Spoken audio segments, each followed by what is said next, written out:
Lynn, are you ever handling something hot and you're just like, this is burning me? However, I have nothing I can do except just deal with it burning me.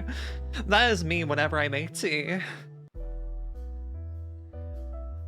Blinn is probably no. Hey, hi, Blinn. Hi. Yeah, no, I'm here. Don't worry. Every time I make tea, I'm holding it by the rim of the cup. I'm like, this is painful. Why are you doing that? Because like everywhere else is like a little bit hotter. Do you not have like a mug or anything? Well, I mean, yeah, it's in a cup. I have a receptacle for the tea. Yes, it's just like, you know, after steeping, it's a little bit hot. It's not like leaving marks burning. It's just, you know, hot enough that if I do not just deal with the pain, I would probably drop it in other scenarios. Better than my dumbass touching a fucking pan. I only do that occasionally, being a dumb. Usually, it's with stainless steel frying pans. That's when I fuck up. Usually, is because I just forget every now and then. I'm like, oh, this should probably like look. It's like a nice cool color. This will probably be fine. No, that just came out of the oven. That is not okay to touch. I've been getting into the habit of cooking with a stainless steel pan as of late.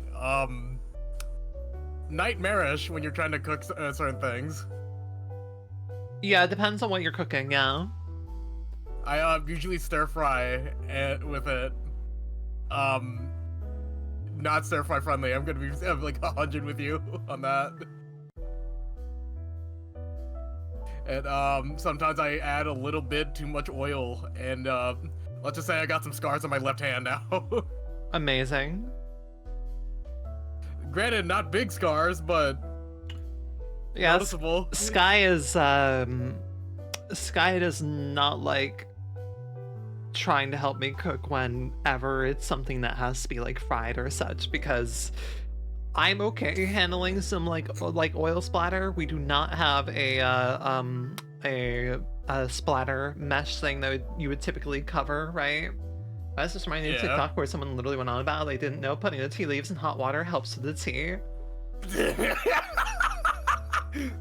That's a Tumblr post right there, my friend. Wait, so they were just drinking a straight up cold tea, yeah. They were just wait, no. It's either this sounds more like they were just drinking hot water. This just sounds like they were drinking hot water. Hey, Gabe. Part of the way tea works is that it's relying on the agony of the tea leaves. You cannot have palpable agony of tea leaves without the tea leaves. I just love like posting wrong ways of consuming things. It's just like, oh yeah, you drink your tea, now I eat the bags. Yeah, I eat the bags. Sometimes I drizzle a little bit of sriracha on them, because like, you know, to like help get out the flavor, because you need to make it hot, right? You need to make the tea bags hot to properly get out the flavor. So I put like, you know, some sriracha on it and such, like. The one word ended with, do none of you own a fucking kettle? Yeah, I know the exact post. I gotta be real. Electric kettles, really everyone should have an electric kettle these days. Like, okay. I agree with that. An air fryer, one very bad. The whole you don't want to own an air fryer thing, I think you can go without an air fryer. I think you can go without an Instapot. I think you can go without a rice cooker. You can do all that stuff in the oven and stove, which every house should ideally have. A kettle, though, a kettle is one, not that expensive compared to the other things, and two, like, just, my god, an electric kettle is so fucking convenient. That is... Oh, it makes things so much easier. It makes things so much easier. Hello, everyone. Rather than waiting, like, I don't know, a good 8 to 10 minutes for water to boil on the stove to put ramen in, I can just set the electric kettle on, have water good in like 2 or 3 minutes, and then just pour it in and have the ramen just in a closed container and ready to go shortly. Yippee! Yeah, I think an electric kettle's also not a necessity, but I think it's very helpful. I think it's very useful. I'm doing okay. But yeah, I think it's a great boon. I think an electric kettle is very nice to have. I think an air fryer is also very nice to have. Rice cooker, if I didn't have one, I could manage without, but it is very useful. Having a rice cooker is very useful. I will not My disagree. rice cooker is my best friend. Mhm, If anyone got me, I know my fucking rice cooker got me. Sorry, I'm in the middle of eating. No, it's all good. I I cannot I cannot say anything about a rice cooker. I am Asian. That is religious to me. That is a Yeah, crucifix you are right there. Asian. That is part of your religion. Yeah, that is valid. I was like, That is the chant of my people. We summon via the rice cooker. what would be, Oh. Gabe, what would be Mexican people's religion in terms of the kitchen? Mm. Oh. Hang on.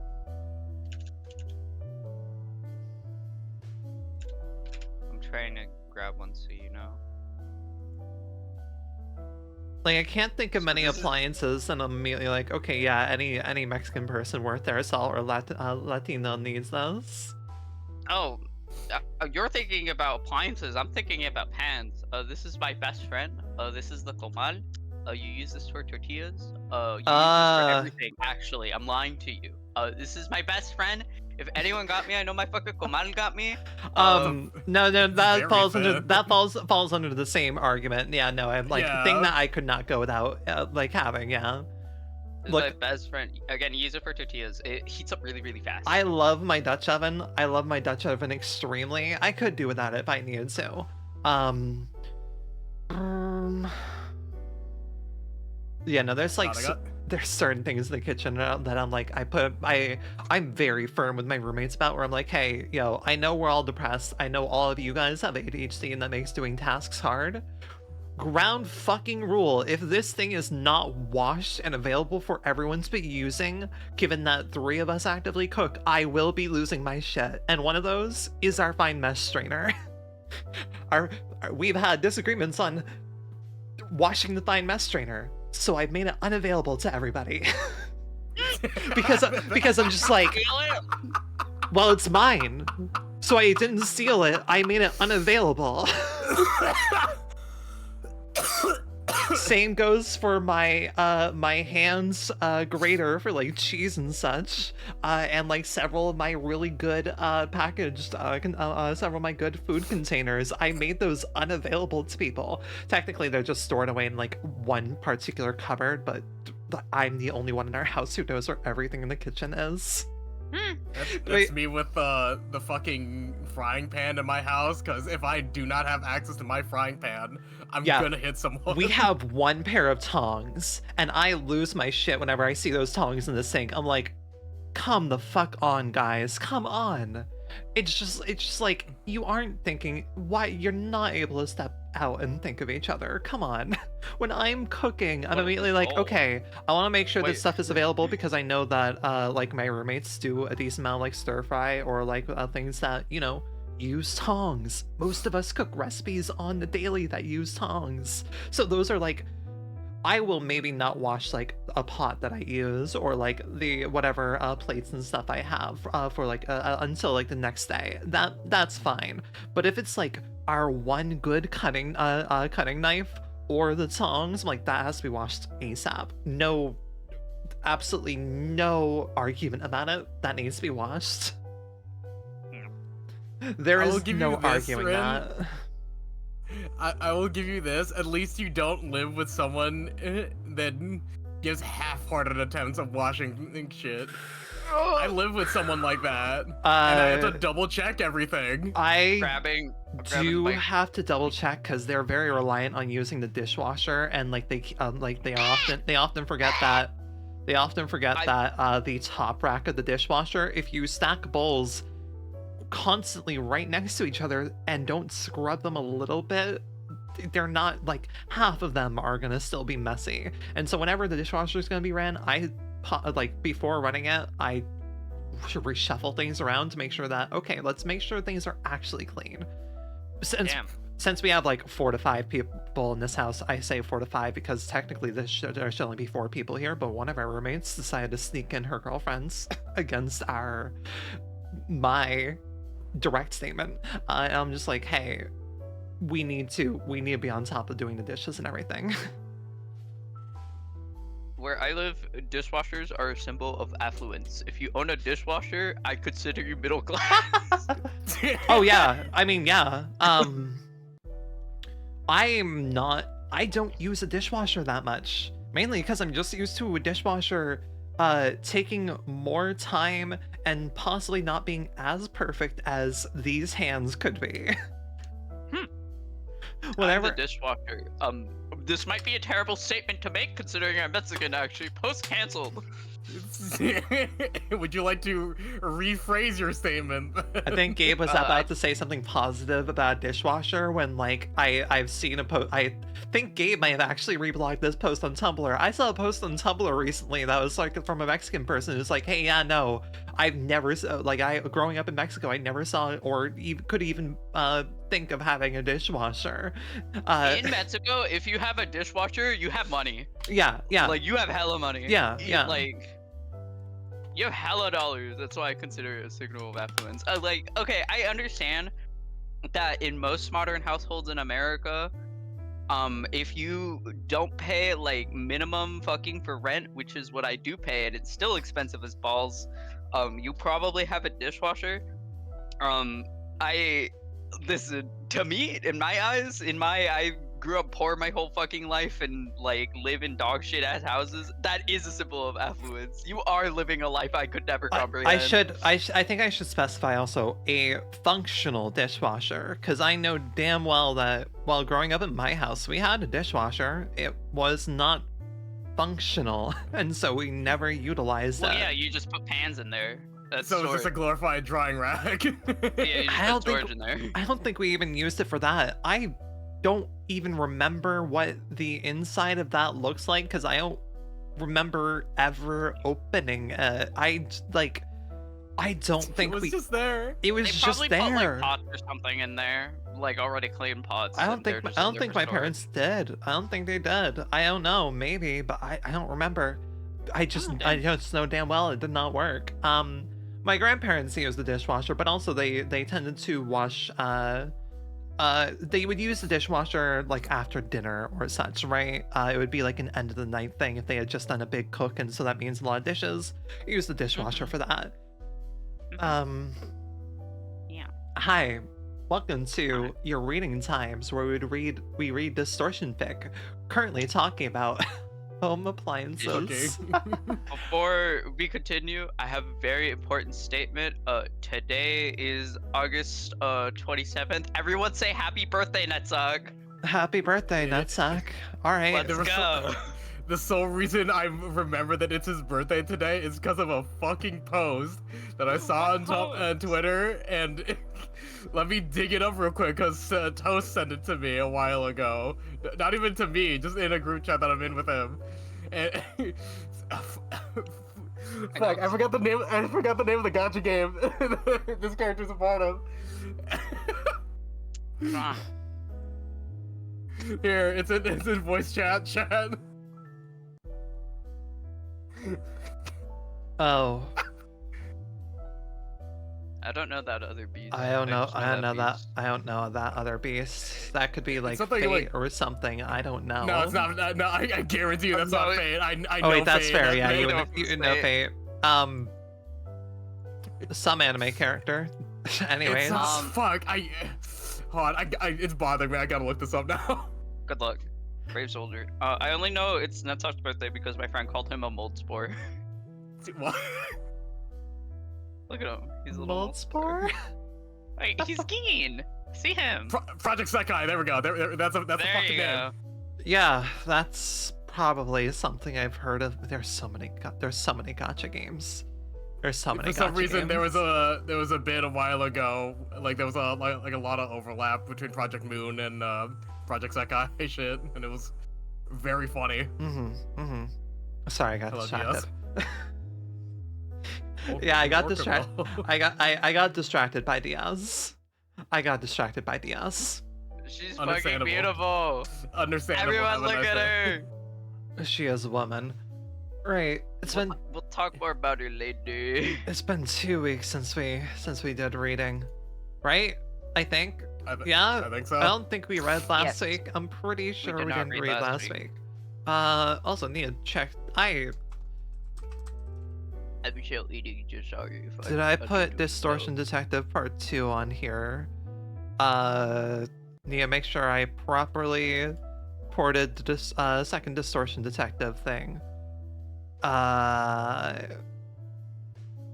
did not, apparently. Good thing that I checked for that, given that it expires in the VOD for that expires in a few hours. Whoops. You should probably get that. Yep, I just did that because it came to mind. I'm like, I'm pretty sure I ported that. I think. Probably. No, I did not. I very much did not. Look, I have backlog. I have backlog on some VODs I have to do. Which Me is why looking I'm, at of course, scrolling through quickly right now. Okay, we're good. We're okay. I got all important things. me looking at the massive fucking list of shows that I need to watch. Work in progress.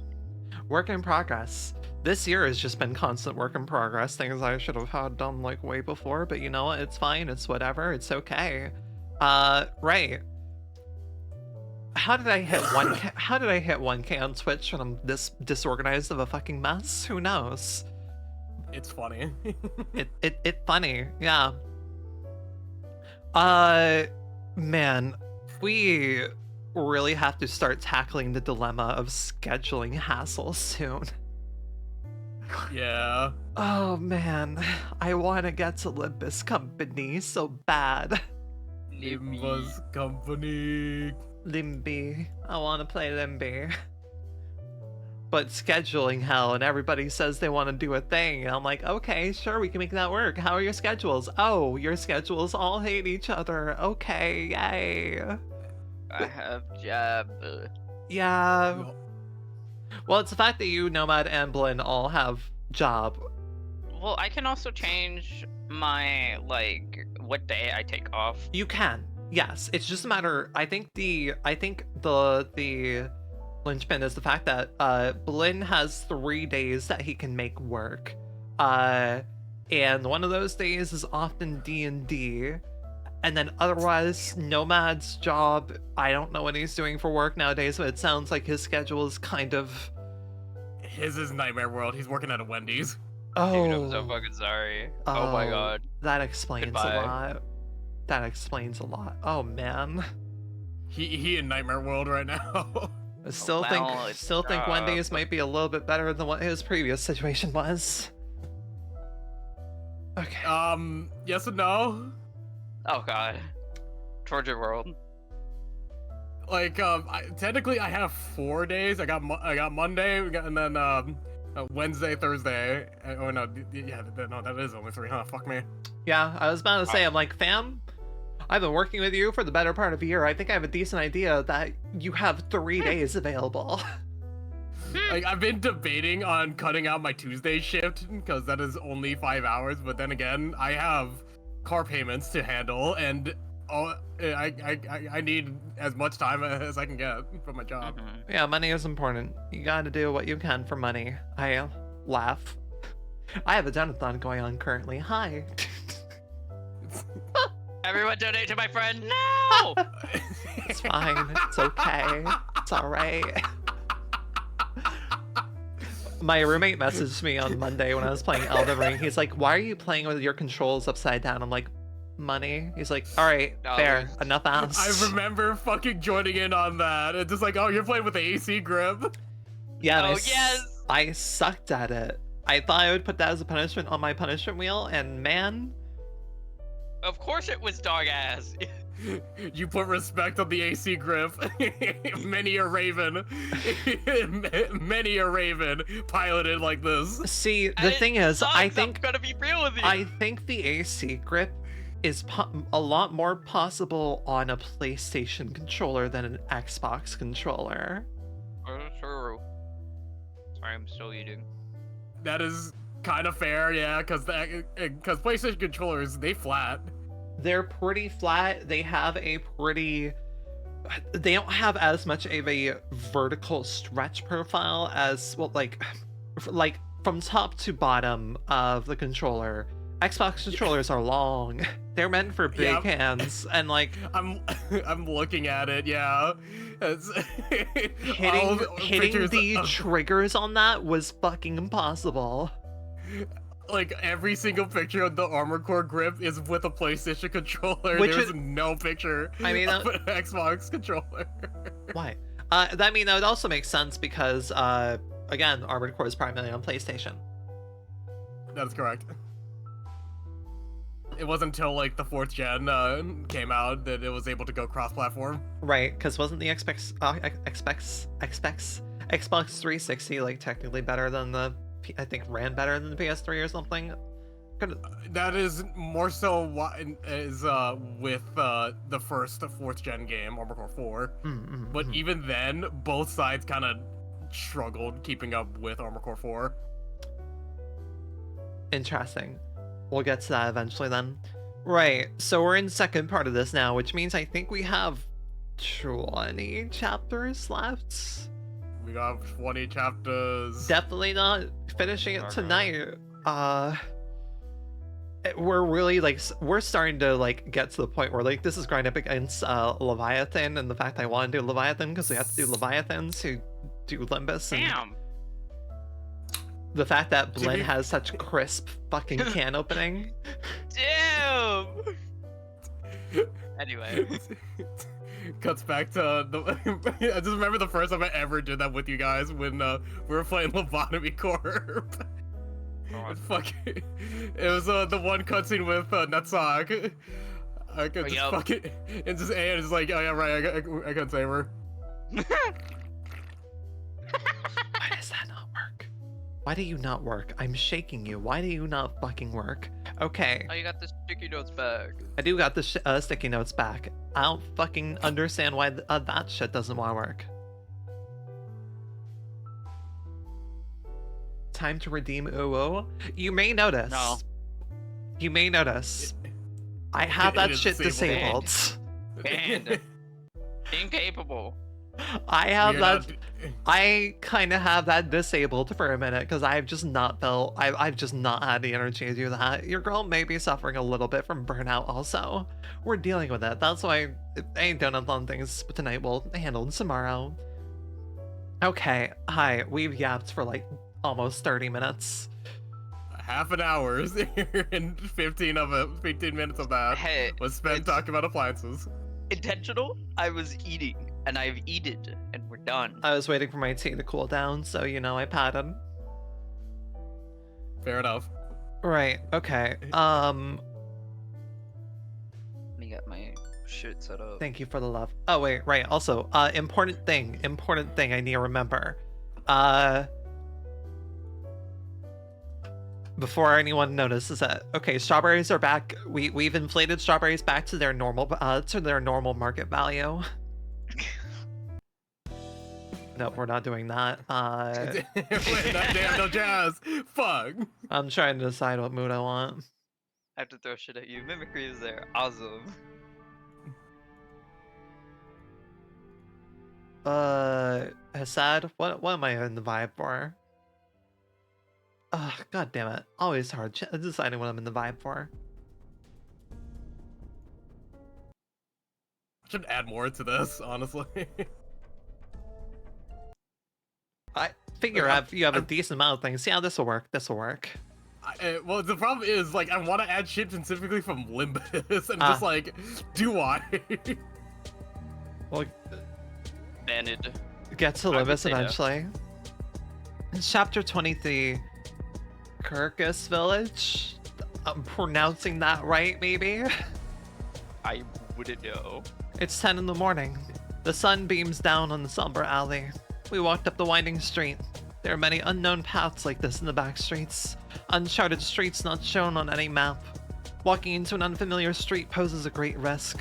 As is the case with the nests, each area of the back streets has its own culture. Unexpected savagery could be waiting around the corner. Walking down the street for around 15 minutes as Han Hee-jun instructed, I could see a sign that read Kirkus Village. He didn't bother to give me a detailed description of this town.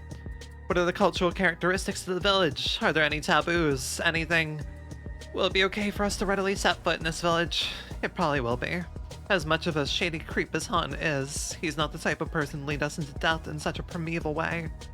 I took some time to smoke at the entrance before entering the village.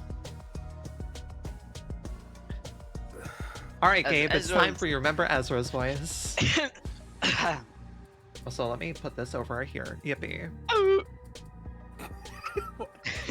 I don't know why I made that noise. Hey, pitch voice up. Hi, what's up? Detective, do you want me to prepare for combat just in case? Ezra asked, and I shook my head. Because we have no idea what this place is like, we shouldn't let ourselves look nervous. Let's act natural and pretend that we're travelers. Sunday would be perfect as a food tourist and exploring local eateries. Yuria added. I smiled a little. That certainly does fit Ezra well. That doesn't sound bad. We'll disguise ourselves as traveling writers who tour small restaurants hidden in the alleys and street corners around the city. My work is to cover the venues and evaluate the quality of their food. As for you, Ezra, you can be my traveling partner and bodyguard. A person who goes around corners of the back streets that need someone to escort them, which justifies your use of force. Gosh, I love that idea. I want to be a bodyguard that also judges food. Moses does not have the vibes of Moses. Maybe wine tasting, not Guy Fieri ass food review. No, this is like Ratatouille fucking. Yeah, that's what I was about to say. Actually, you're so right. You're so right. Like, I do not enjoy food. I do not enjoy food. I love it. it. If I don't love it, I don't eat it. Ezra just in the corner, just be like, damn, Moses, that's the croissant that you're talking about. She like fucking like trash compactor noises. She just fucking eats that shit. You don't understand, Ezra. This croissant, it was not, the layered method was performed adequately, not perfectly. I cannot taste the many hundred layer folds of a croissant. It was probably folded maybe 4 times total. Dude, you're tasting that? This is great because how good this crust is. I love referencing my baking knowledge of things that these two fuckers don't know at all what I'm talking about. I bake. I literally bake. Oh my god. Oh, okay. Okay. Baking at home is different from learning how the fuck croissants and such are made, right? I'm engaging in combat with you right now. Okay, Taste my steel. Look, if not for being in baking classes, I would not have learned what the fuck the lamination method was, because I definitely would not have been making that shit at home. Okay, well, I'm fucking done with that. Hi, doggy. That's lamination. That's how croissants are made. It's a lamination dough that's folded over itself multiple times. Damn, I didn't know you were fucking laminating that shit. It's like a sheet butter lamination. Do you need a laminating machine? Right. Big red arrow pointing at me. I'm fucking with you. Do as you wish. And Yuria, don't say a word outside of emergencies, and keep your voice low when you do have to talk. It'd be a hassle to explain how a teddy bear can move and speak to the townsfolk. Duly noted. I ashed my cigarette in the portable ashtray. Alright, time to head on in. I guess there's... What the fuck is... I didn't know portable ashtrays are a thing, but also, my ass does not fucking smoke. Yes, they are a thing. When I entered the town, I couldn't believe my eyes. It's a quiet and cozy place, and lush flowers and grass line the streets. I see houses and buildings in vibrant colors that don't match the gray tone of the city. Brick houses that are about 2 to 3 stories tall. Wooden roof. This beauty and peace is what you'd expect in a nest somewhere. How could a town outside of the nest be so calm and pleasing? I know that there are many alleyways known to only few, but I've never visited a place in the back streets that is as snug and tranquil as this fairy tale town. Perhaps it's my knowledge that is shallow. Maybe there are more places like this out there. Wow. Ezra seems to be struck with amazement as well. I looked around to see if there was any villager I can talk to. Not a single person outside. Perhaps it's obvious. This is a weekday. The townspeople likely have jobs to do and money to earn. Even then, this is eerily quiet. Looks like I'll have to poke around the buildings in the town. A restaurant should be an ideal starter. Ezra, look for eateries nearby. Will do. Ezra takes the lead with brisk steps. She seems quite excited. I lazily follow her along. This town appears to have about 50 households. The population would be around 80 people. A diner, cafe, or pub. There have to be at least one of those venues.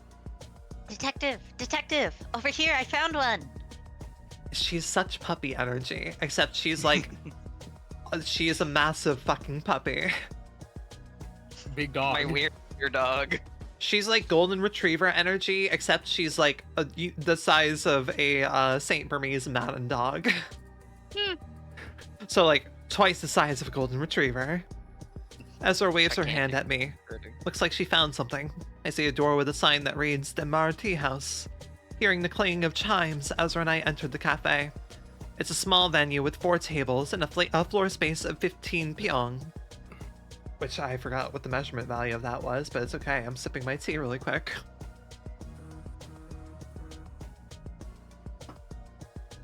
Oh, welcome to the shop. The voice did not seem to expect a guest. Is this place open right now? I asked. Yes, of course. I presume you don't often get customers at this hour. You see, our town is in a rather remote spot, so I rarely had any You know, I should have handed this voice to Blinn, given that Blinn is voicing the character who is like, hey, teddy bear, please don't talk. Don't talk for a minute. I'm just ragdolled right now. Ragdoll in the pocket. The Gmod ragdoll sound. Just constantly. Moses like moves slightly and then like ragdoll fucking makes hitting noises Moses again. moves for a second and then like her frame rate drops. It's like, what the fuck is going on? What is that sound? It's the CPU chugging, having to process all of the ragdolling happening in the complex. Everything stops. There's like 1 frame a second of like it's like, movement, what and then she's, like, normal happens? again. What happens? Well, it turns out that Moses' inner coat pocket is detailed with many vertices, and dropping a complex object like the teddy bear in there with ragdoll physics required a lot of calculations on the God. You don't understand. Yuria needs all those polygons in that teddy bear. Blinn, do you want to needed. voice this so I'm No not problem. talking? Yeah, I can voice. You see, our town is in a rather remote spot, so I rarely had any visitors outside of the townspeople here. Oh dear, they're a little wary of us. I suppose this is a closed village, as I suspected. I must say, I was surprised as well. I never thought I would stumble upon such a beautiful town in an unexpected place like this. Pardon my manners. Let me introduce myself. I'm Momo, a traveling gourmet who seeks out unknown restaurants in obscure locations, and this is my partner. I'm Miss Momo's partner in travel. Name's Ezra. Or no, Ezez. That's right. You love this? You love how original these guys are. That's a false name, just as elaborate as mine. They literally just both went for the same. Oh, God. It's so stupid. It like runs off on each other. The collective brain cell of Moses' office is 1. Stupid. Moses has it all the time. Smart. Parentheses. Stupid. Stupid. Parentheses. Stupid. Yes. You're travelers, I see. Our town certainly is pretty, but I'm afraid it's not famous for its food. It's actually like it's that like typical table meme, right? Except stupid is both on the X and Y axes, and it's just like, okay, you have smart, you have creative, and you have stupid. Ezra is stupid. Moses is smart stupid. Yuria is creative stupid. All 3 of them are some variant of stupid. Right. So I was just going thinking back to the fucking bit of just like everyone lagging because of Yuria ragdolling, but I like my brain thought of it as it's just Moses lagging. And so it's just everyone else is completely fine, but then like Moses moves, and then she just becomes like 144p resolution, and everyone's just looking at it like, what the fuck? Again, Ezra's just like, oh, don't worry about that. She's lagging. She has shitty reception here. It's fine. Finding new restaurants in the streets I'm visiting for the first time is a genuine pleasure to me on its own worth. I'm Dewey. I'm Dewey, owner of the Mayor Tea House. Oh, let me bring in the menu. We chose a table and took a seat. It's a charming little tea house. I can feel the warmth of a wooden construction. The afternoon sunlight shines through the windows. A sense of serenity and relaxation which is a rarity in the city. It's like a luxury that only those in affluent areas can have a taste of. Here's our menu. Take your time, and give me an order when you made up your mind. This is Ezra, or Ez. As it were. Whoa! It's only just that a true alley restaurant connoisseur should try every dish on the menu, right, Miss Momo? Ezra, you glutton. Slow down, Miss Ez. Did you forget that our rule is to only try 3 dishes the chef recommends? I lightly pinched Ezra's hand. She frowned a little in response. Dewey looks at us with a smile, seemingly amused at our little banter. I think this is Dewey? Sorry, Yeah, I this got- is Dewey. Yeah, it is. Oh hey, isn't that doll? Call me the Red Bear. It's a teddy bear character that was famous for a while before it got discontinued. Oh, what? I was confused with a question that came completely out of the left field. What's, Kokomi? Ezra naively asks. You idiot, we're supposed to go with the flow, not ask questions about what is common knowledge to them right away. This will only make us look more suspicious. Oh right, you said you're travelers. I guess you come from a pretty far away place. The character's still pretty popular in its time though.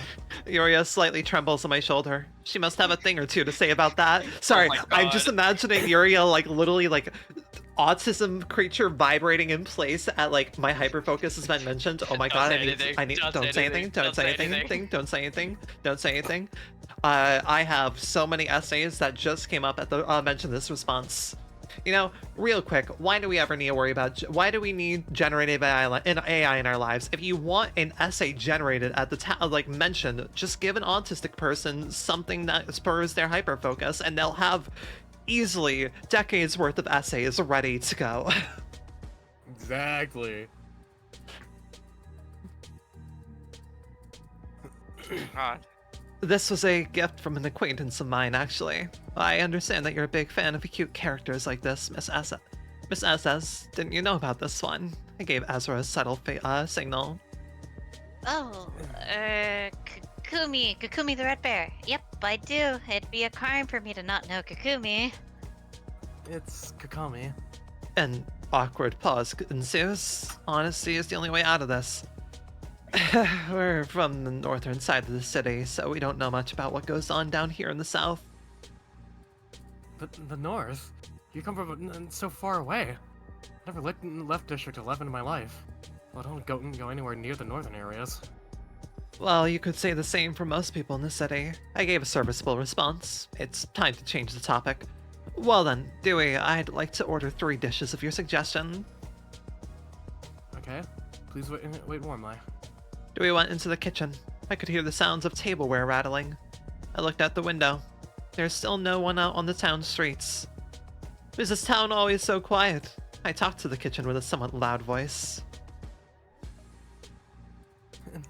Right now is the season of the Harvest Festival of our town. And people who've gotten time to spare are preparing the ceremony at the town hall. A period of celebration. A closed village and unique customs. Not a good combination. Things like this usually follow the formula, and the formula usually ends with creepy cannibalism ceremonies or cultic carnage parties. However, that this was one of those predictable cases, Section 2 of the 7 wouldn't have bothered to entrust me with solving it. I'll take a straightforward approach. A harvest festival. Could we join that festival if you don't mind?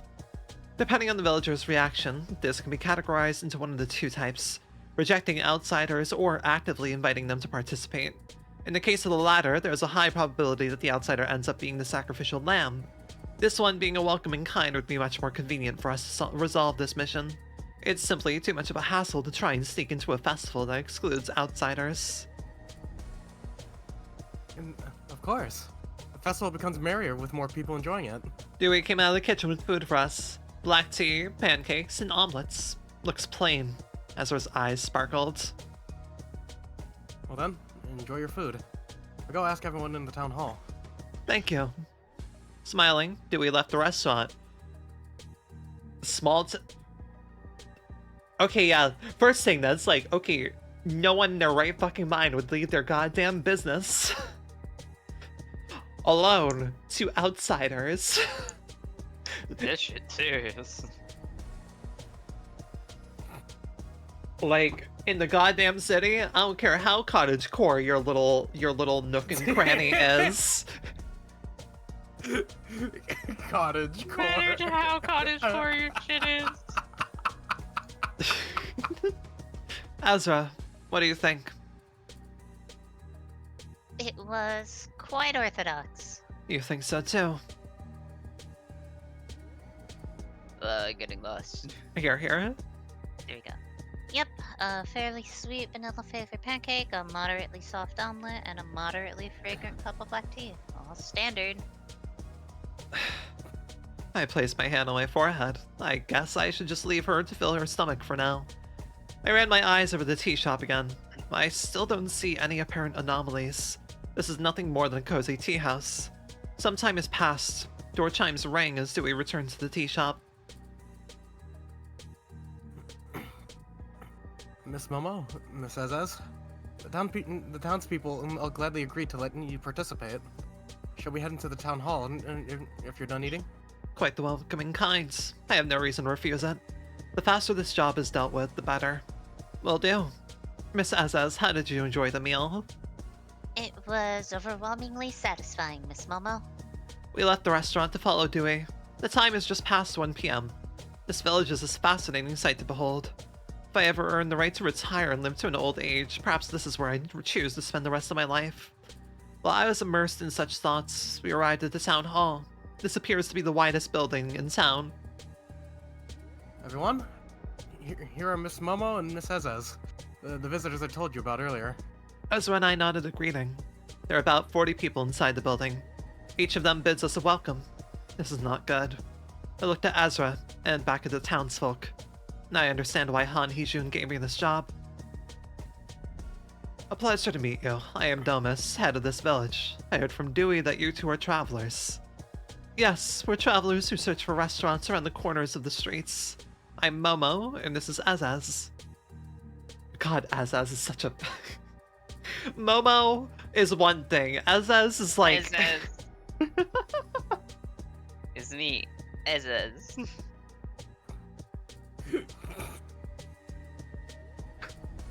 Gabe. Sorry. Hello. Ezra cheerfully greets them. Thank you for allowing strangers like us to join the festival of your village. That's the charm of traveling, isn't it? Besides, festivals are more fun when there are other people to celebrate together. The townspeople are making effigies out of tree branches. We'd like to help you out with the preparation. No, you've come from a far place. You deserve some rest. I believe participating in all stages of a festival, starting with its preparation, is the way to truly enjoy it, as you mentioned. Dumbest laughed. You raise a good point. Then I'll tell the people here that you two are helping out as well. We helped the townsfolk with preparing the festival for a while. I carefully watched them while we worked. What I see confirms that the suspicion I have is not just my imagination. Is there a place where I can smoke in this village? I asked the villager standing next to me. Oh, you're free to smoke outside as long as there's no one around. Just make sure not to throw the cigarette butt on the ground. Sure thing. I stepped out of the town hall. The clock struck 4.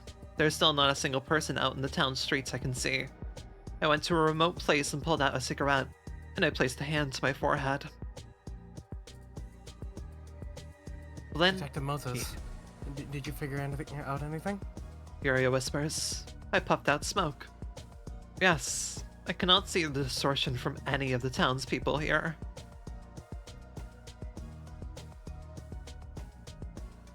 This is normal. This is normal. This is fine. Everything's okay. Just a normal town. Just a normal town. We love this town. You love the city that you live in. The town inside me.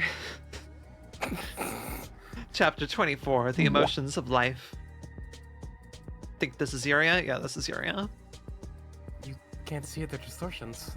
But that has to mean all the villagers have psycho men according to our theory so far. Is the village the psycho men? Did they Collective. all collectively manifest their fucking cottagecore fantasy? No, I don't think that's what's happening. I do like that visual of just a whole ass town manifesting ego. Part of the fun of La la. part of the fun of you and I going through this blinds blend is I can make these unhinged jokes and you're laughing for once, and it's not because you know things. I can do anything ever. And then I there's go, Kane. la la.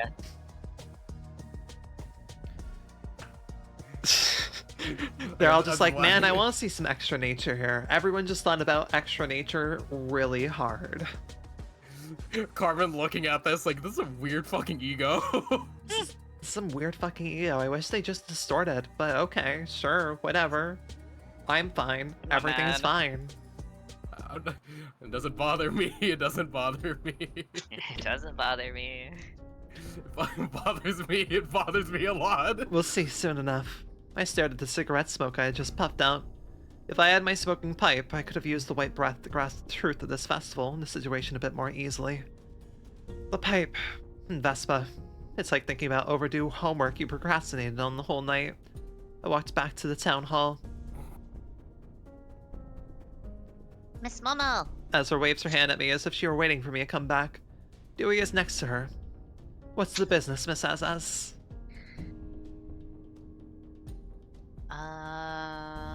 Okay, this is me. I was checking. Yeah, that's you, yeah. You see, Miss Momo, it's almost time for dinner, so they're asking us to aid them with preparing the food for the festival. They thought epicures like us would love to see the Phoresis firsthand. I love having their Google words out now. Epicure definition. Oh, gourmands. Okay, understood. Gotcha. Oh dear, I'm not cut out for cooking. Oh, but Miss Momo is a terrible cook. What do we do? How I wish I could smack her upside the head. Oh wait, this is Dewey, yeah. I'll help you out by your side, so don't be anxious. Dewey kindly spoke. I think this is Dewey My again. wife is yeah. here. Yeah, I'm pretty sure. And my wife is here to help as well. Nice to meet you. I'm Mio. Let's all work together to prepare the food. I can't see any distortion from this person either. I'll try, though as mentioned, I am not exactly skilled in the culinary arts myself. Don't worry too much about it. We make special kinds of food for the festivals. Mio said, a special dish. Human meat would be too cliche for this case. Ezra and I followed the two into the kitchen inside the town hall. Around 10 people are gathered in the kitchen, preparing ingredients for the food. The kitchen feels as snug as the rest of the village. The earthy smell of flour dough filled the air. Dewey and I stood before the kitchen counter. Ezra went to help Mia with preparing ingredients. We washed our hands with soap, and I wore the apron Dewey gave me. Moses said an apron is just a grouchy thought. She is not a person belonging in the kitchen. No. So, what are we going to make? Bread and soup. That's rather simple for food served at a festival. The plainness is what we're trying to make here. Your mind becomes contaminated when you fill your stomach with delicious, extravagant food. Eating extravagant food contaminates the mind is not an expression people would usually say. Contaminate the mind. That's a novel way to put it. You think so too, right? It's what our town leader says. They work tirelessly, for the mental soundness of our townspeople. This festival is a part of their efforts. Will the minds become healthy after participating in the festival? Of course. You'll get to experience it as well, Miss Momo. During the festival, we wash away the filth from our minds. Maybe that's why our town hasn't had any crime at all, unlike most other towns. While Dewey is speaking, something emerges from their chest. Tiny black arms crawl out. The distortion is manifesting. What is this? Did the person just say something that provoked their own minds? Ezra and Miu bring cleaned ingredients to us, and Dewey puts the ingredients in the pots, one by one. They wait for some time before adding each ingredient. Is there a specific order you're supposed to follow or something? Oh, oh no. Ezra! Ezra just like slapping everything in a bowl all at once. She's like, I don't understand. Why didn't this cake come out perfect? I just put it in a bowl and then put it in the oven. Putting him. I was thinking more of like Ezra just. I'm just thinking of a bit from Psyche K of like a couple dudes just putting a whole like stick of butter into a bowl and like it's like, oh wait, shit, it said melted butter. Hold on, let me throw in the microwave real quick. Not understanding that it's a metal bowl and just fucking destroying the microwave. Oh no. Oh no. Amazing. Also here, I'm just waiting for Dewey to be like, yeah, our ultimate special treat for the festival. We get a glass of water. We sprinkle a little bit of sugar in it. The sugar water. Moses and Ezra just look on in horror. And another specialty of our festival is water soup. God. Is this festival held every year? No, it takes place monthly. That's a little different from most festivals I know. It must cost a tiny sum to stage it every month. Although we call it a festival, it's actually rather simple and modest. We only serve bread and soup in these festivals, just like what we're preparing now. It doesn't mean we put little care into cooking the food, though. Man, I'm reminded again, I need to make some more focaccia bread. Focaccia bread kind of fucking slaps if you got the olive oil to spare for it. Oh my god. I've never had focaccia before. Homemade focaccia? Focaccia is not a bread that you see too often. You see it more so for like sandwiches and such if you're like seeing it out in the open. But oh my gosh, if you get yourself some homemade focaccia bread or like freshly baked focaccia bread, that shit slaps so hard. It is, oh, it's fantastic. It's a very thin dough, but it's a great dough overall. Oh yeah. A festival where the mind is cleansed, held once per month. This smells like a religious rite. Furthermore, the soup has no meat or any animal protein. It's cooked purely with greens and vegetables. Carrots, potatoes, mushrooms, and more. It's an average vegetarian food. Denouncing meat as an impure food is a belief commonly seen in many religious activities. Okay, Miss Momo, let's season the food with a pinch of salt now. Oh god, they're white.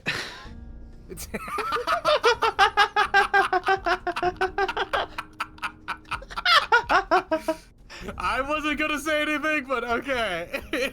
It pains me that Gabe is away currently.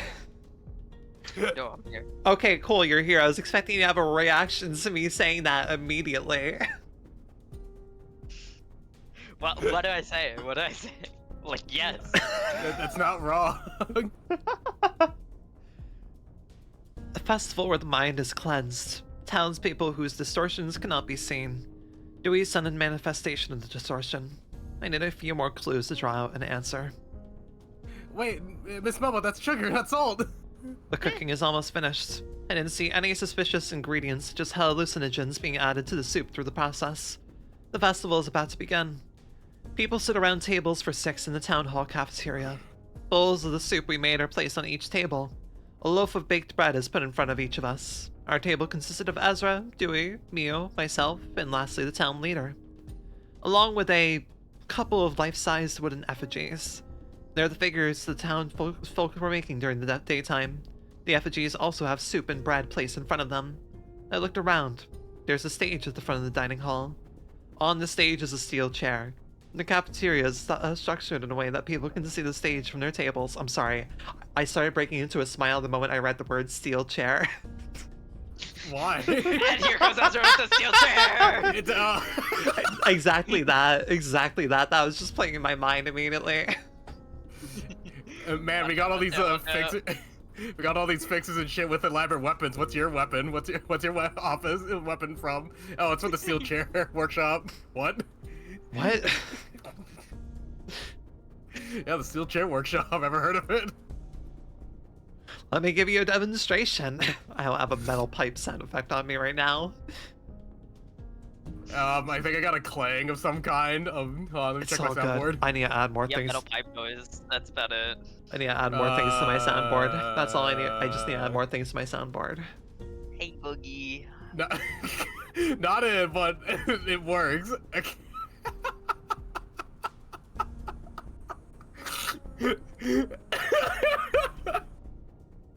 God, I remember the reason why I had this fucking on my soundboard. It's so dumb. Ah! Gong bangs as I walk into the room, even though I'm by it. What's up, guys?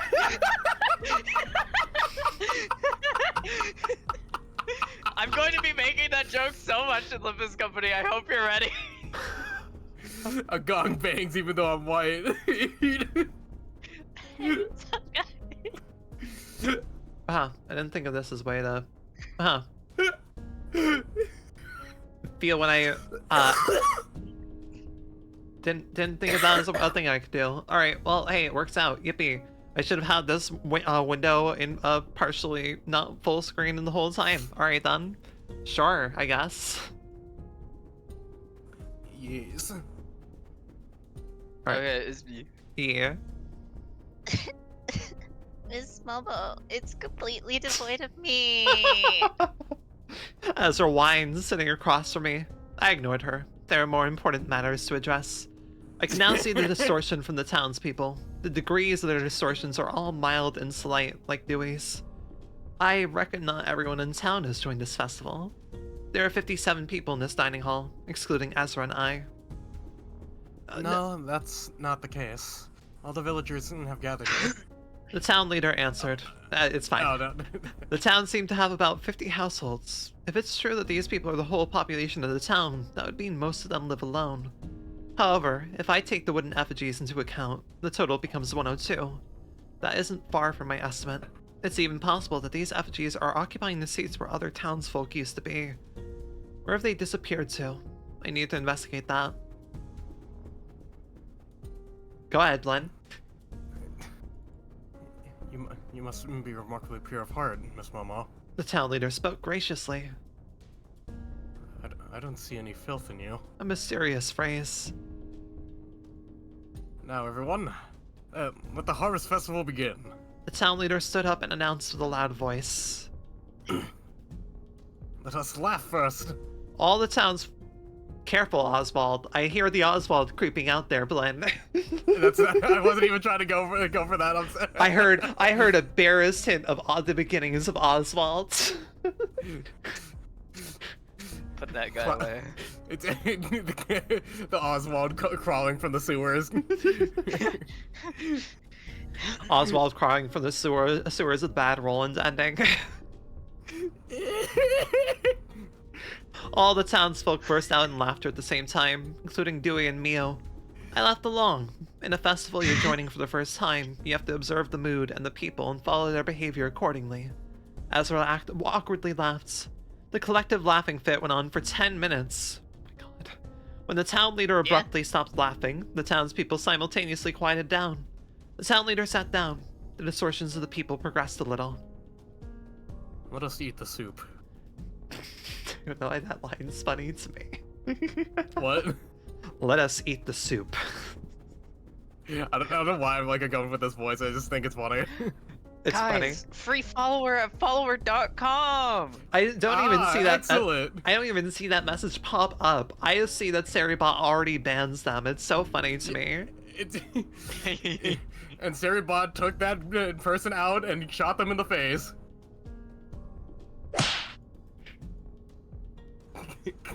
The leader spoke with majesty. The soup has a clean, savory taste. The bowl wasn't too large, so I could eat all of it before 5 minutes passed.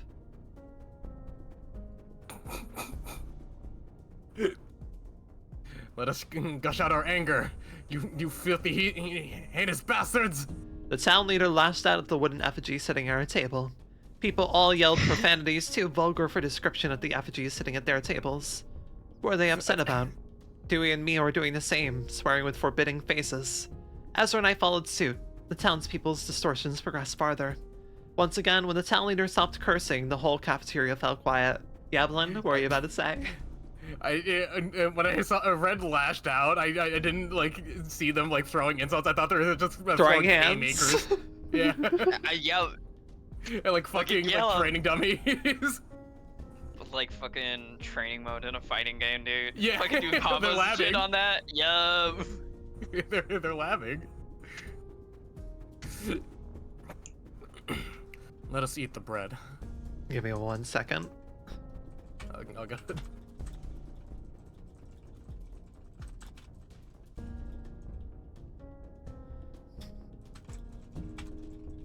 Did I forget to make a my like go live posts? Yes, I did. It's fine. We better late than never. And half effort than ever.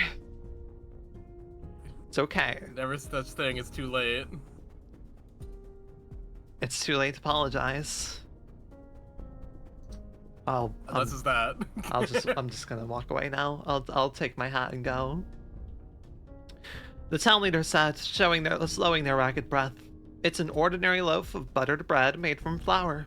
The loaf is about the size of a fist. It doesn't have any particular flavor. The people quietly ate the bread. That is the most... Bread made from flour, okay? And water is wet. Not all bread is made from flour. Be so fucking real. I mean, yeah, but a lot of, yeah. God damn it! I hate my fucking word association ass brain so much. There are more grains than flour. Wheat is not everything. What the fuck is gluten? Take that shit out. Take that shit out the bread. It's gluten free. I don't care if it's free. I don't care if it's free. God. I fucking love that bit. I just want to... There has to be something up Like, there where someone's like, manager. can you take the gluten out of the bread? And it's like, okay. Just bash the bread and suddenly it's just the raw ingredients minus the flour. It's like, there. It's no longer... Deconstructed. It's no longer bread. You said you don't want the gluten. Guess what bread is, fucker? Guess how... Guess how flour-based bread... I guess how most breads are formed, fucker. I'm thinking about that one fucking post that was like, is this ham processed or whatever? And then there's like this monumental huge response that's like, yeah. I know the exact it's video. so fucking long. I know the exact video you're talking about, Like, Gabe. this is like a monumental affront to God. God. We also have a lower sodium variety if you prefer that. Yeah, ma'am, that piece of ham is so processed it is an affront to God. Right, that I forgot about that. That's so good. It's like so long, but I don't remember it offhandedly. I don't either. I wish I did. That's somewhere on Google. Ma'am, that is an 11-pound whole slab of deli ham. It has no bones, fat, or connective tissue. It is an amalgamation of the meat of several pigs, emulsified, liquefied, strained, and ultimately inexorably joined in an unholy meat obelisk. God had no hand in the creation of this abhorrence. The fact that this ham monolithic exists proves that God is either impotent to alter his universe or ignorant to the horrors taking place in his kingdom. This prism of pork is more than deli meat. It is a physical declaration of mankind's contempt for the natural order. It is hubris manifest. We also have a lower sodium variety, if that is what you prefer.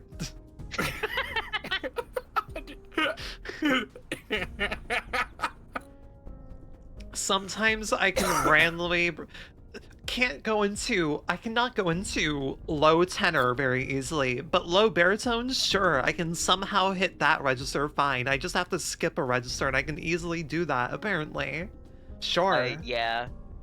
I miss the world where I used to be able to do like fucking high alto shit, but I can't anymore because I took testosterone. Man. Fuck everything. My voice used to go so damn high. Is literally taking the medicine that does the opposite of that. I could hear a loud noise of teeth biting into something hard next to me. Dewey started bleeding from their mouth. A black object was inside the bread they were holding. That seems to be what broke their teeth. That thing feels familiar for some reason. A round of applause. Following the town leader's words, all the people clapped in unison. Dewey, go to the chair. Yes. Dewey slowly Sorry, rose like- from the seat, and we're all thinking the same. We are all thinking the Yeah, same. like something horrible is about to happen, but the joke, the bit. And now, Not what's happening here. now Not what's happening presenting here. Dewey with the steel chair. Oh fuck! Dewey slowly rose from the seat and walked to the front of the dining hall. They climbed to the stage and sat on the steel chair. Let us all cry for Dewey. He will receive all of our filth. The town leader says, gritting their teeth and dropping tears. Everyone in the dining hall wails. The people cried their hearts out for Dewey. Something starts happening. The distortion of the townsfolk grows severe. The leader puts a tiny black box on Dewey's head. That thing bears a close resemblance to the box we saw at Taeyong Produce Co. The only difference is the size. I see now. I have to put a stop to this now if I want to save Dewey. My head is ringing from all the cries. The box begins to vibrate. This is Yuria. Detective Moses. Yep. Oh no, I thought that was Ezzy. Yeah, Goes back no, to- that is the ragdolling bear. Detective Moses, this is... Yuria whispered. Ezra, pull Dewey out of the chair right now. Got it, Detective. Ezra sprinted from her seat without delay. This is similar to the case of Taeyong Produce Co. Distortions flow out of people. A stream of distortions akin to a river is made. The extracted distortions seep into Dewey, who is crying. Miu screams as the distortion manifests from her body. Her distortion is then pulled out of her, flowing to Dewey. Dewey is taking up all the distortions of the villagers. In their words, they're receiving their filth. The place is filled with the sound of laments.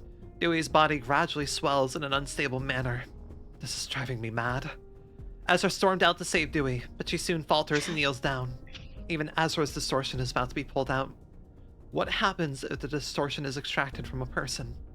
Will the mental scars associated with it be erased? No, this is not the time to think about such things. I smashed my right elbow on the table. A blade extends from my prosthetic arm.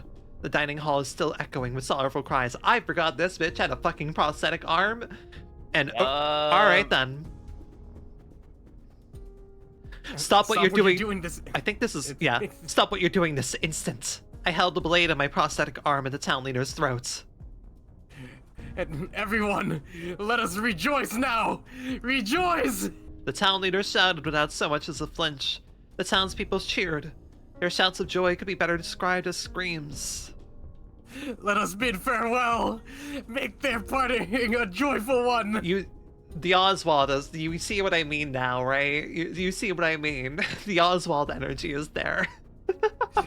It's more contained than Oswald. It is. Oswald, I led full force, Oh, yes. like outward. To be fair, most of all, Oswald was in all caps.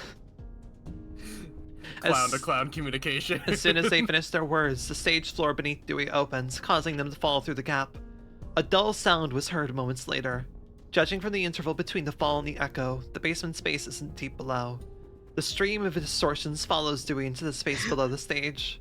The trapdoor begins to close. The screams of bliss continue. Ezra, we need to go after Dewey.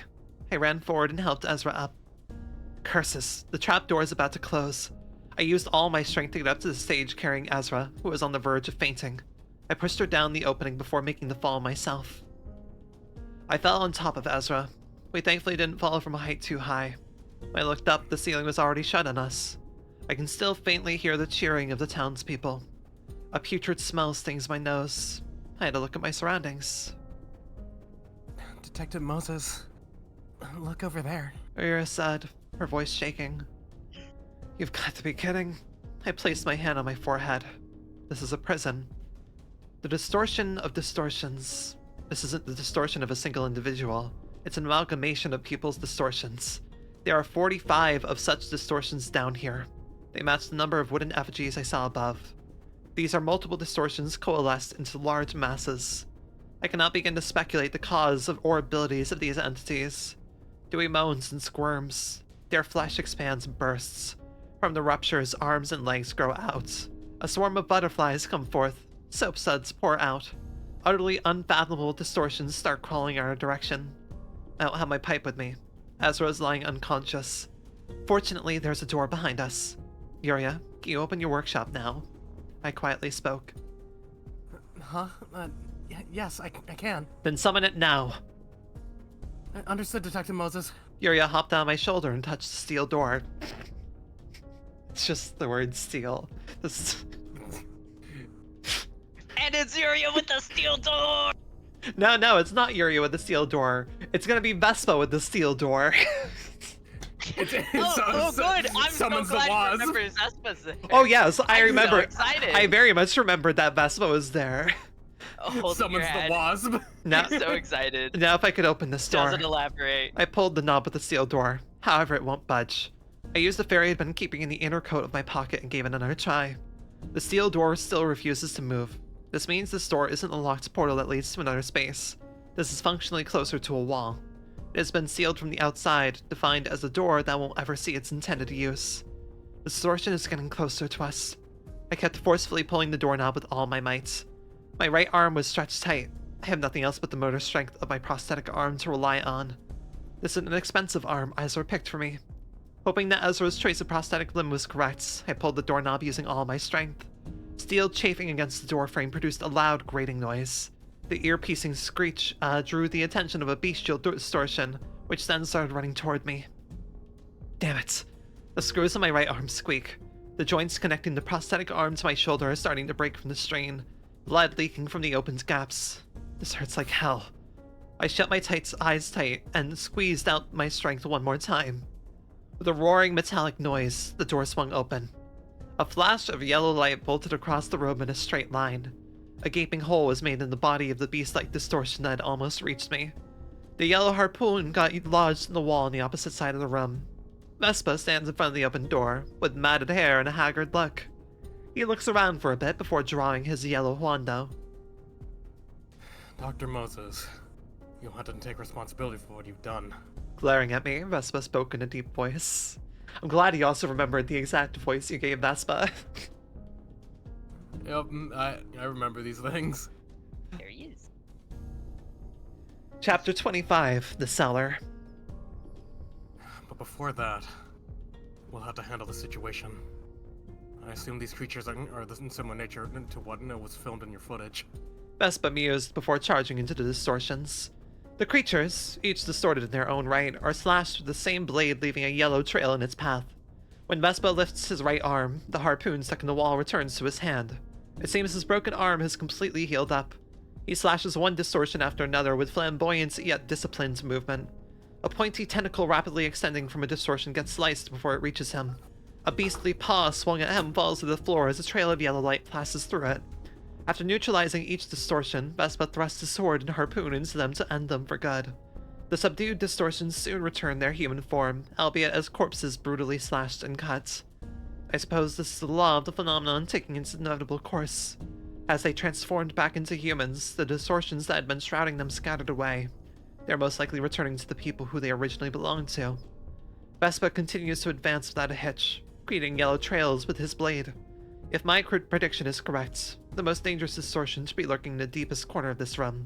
The victim of the first festival, who had to take up the distortions of 100 people. Their shape would be positively unimaginable. In our current state, there's no reason to take a gamble by confronting such a being. All we need to do is find a way out of this dungeon. Hey, Vespa! The distortions... Zing! A yellow harpoon grazed my face and nailed itself to the wall behind me. Blood flowed from the cut it bore on my left cheek. Blin? Blin? Blin! He exploded. He exploded. I can't believe Blin is that.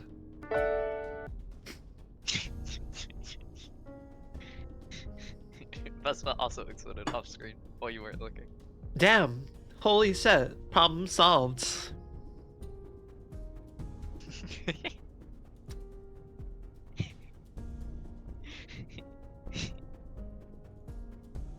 Blin said BRB. Understood. Blin is BRB. Okay.